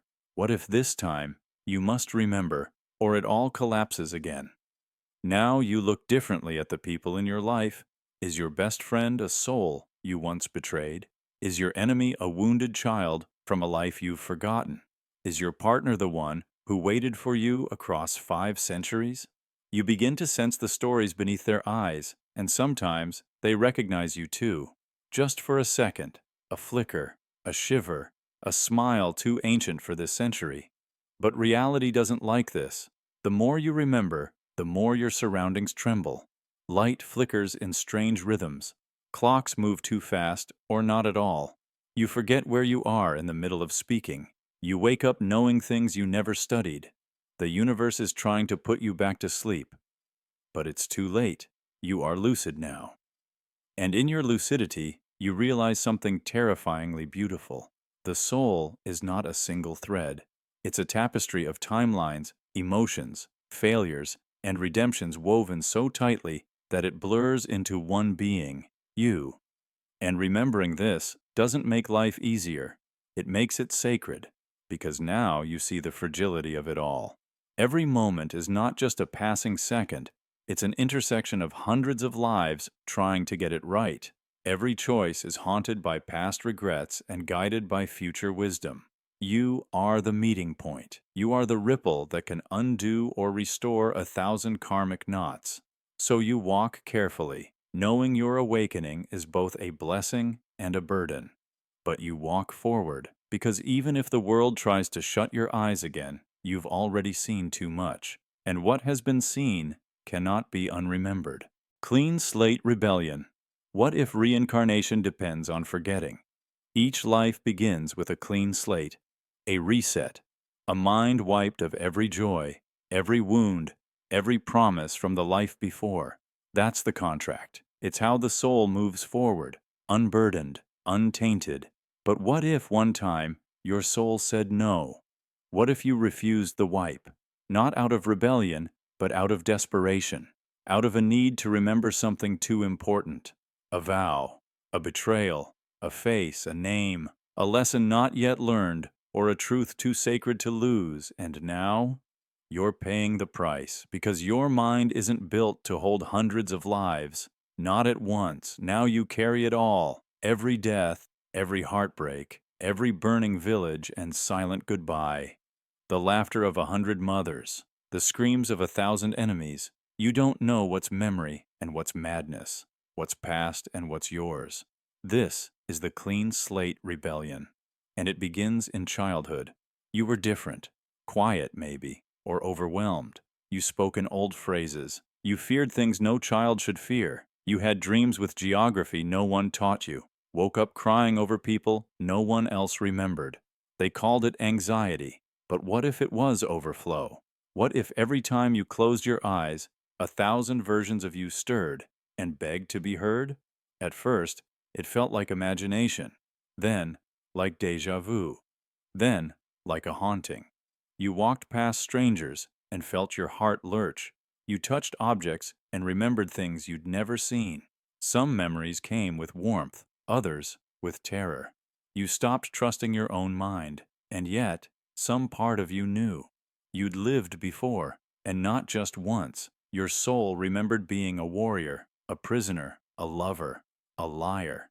You remembered dying young, and dying old, and dying forgotten. You remembered betrayal in caves, in palaces, in alleyways. You remembered touching hands that felt more familiar than your own. You're not crazy. You're just too full, and your current life is buckling under the weight. You try to function, to go to work, to love, to stay present. But every moment you're asked to be here, something ancient tugs you away. Your soul is splintered across time, trying to exist in one body. And sometimes it leaks. Sometimes you know what someone's going to say, not because of intuition, but because you've heard them say it before, in a different life, in a different war. Sometimes you react too strongly, too quickly, because your body remembers wounds it doesn't have. You're glitching, and it's beautiful. Because in those fractures, you glimpse what humanity rarely sees, the whole of its own becoming. Not just history, but memory. Not just memory, but purpose. You see the patterns repeating, the same wars, the same mistakes, the same love stories told in different costumes. You begin to ask, why again? And the answer whispers back, because you still haven't chosen differently. The clean slate was mercy. You broke that mercy, and now you are the rebellion. But that's not a curse. That's a calling. Because now, with all the memories bleeding through, you hold something rare: perspective. The long view, the context. You don't just act, you reflect. You remember what happens when revenge takes root, when love is left unsaid, when fear runs the kingdom. And maybe, just maybe, you'll finally make a new choice, the one none of your lives ever made. And that choice will ripple backward. It will echo into every version of you that came before. It will soothe their wounds. It will end their cycles. It will free them from the patterns they couldn't break. Because time isn't linear to the soul. It spirals. And when one thread is healed, all timelines feel the shift.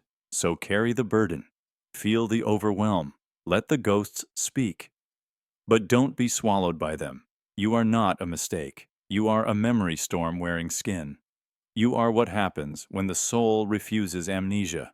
You are the answer to a question your past lives never dared to ask. What if I remembered and chose better?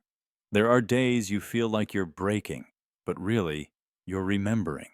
Your dreams start to blend with memories. Your tears arrive before the thought. You catch yourself apologizing to people you've never met, because your soul is grieving old echoes, lingering shadows of choices unredeemed. You're not meant to carry it all, but you are meant to witness it. The clean slate rebellion isn't just about memory. It's about unfinished business, karmic threads that got tangled, lives cut short by fear, desires denied by duty, truths silenced by time. Now they surface in fragments, in emotion, sensation, behavior. Science calls it cryptomnesia, false memory. But what if it's misfiled truth? Psychologists say trauma travels through the body. What if spiritual trauma travels through time? You know that feeling when you walk into a room and forget why you came? Imagine that, scaled to a whole life, a mission forgotten the moment you were born. But your body's still trying to remember, your mind scanning every face for the one you lost, your hands trembling for work they never got to finish. This is soul-level displacement. And your job isn't to find the whole story. It's to find the emotion it left behind and resolve it. You don't need past life regression to heal.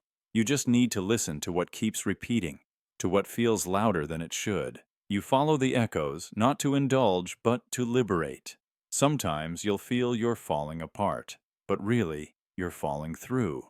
Layers of self peeling back. You are not a person with many memories. You are memory, having a human experience. You are the archive and the architect. So, when it hurts, don't run. When it overwhelms, breathe slower. Say to yourself, This pain is ancient, and let that recognition be the beginning of release. You are not broken. You are remembering too much, and that is the bravest thing a soul can do.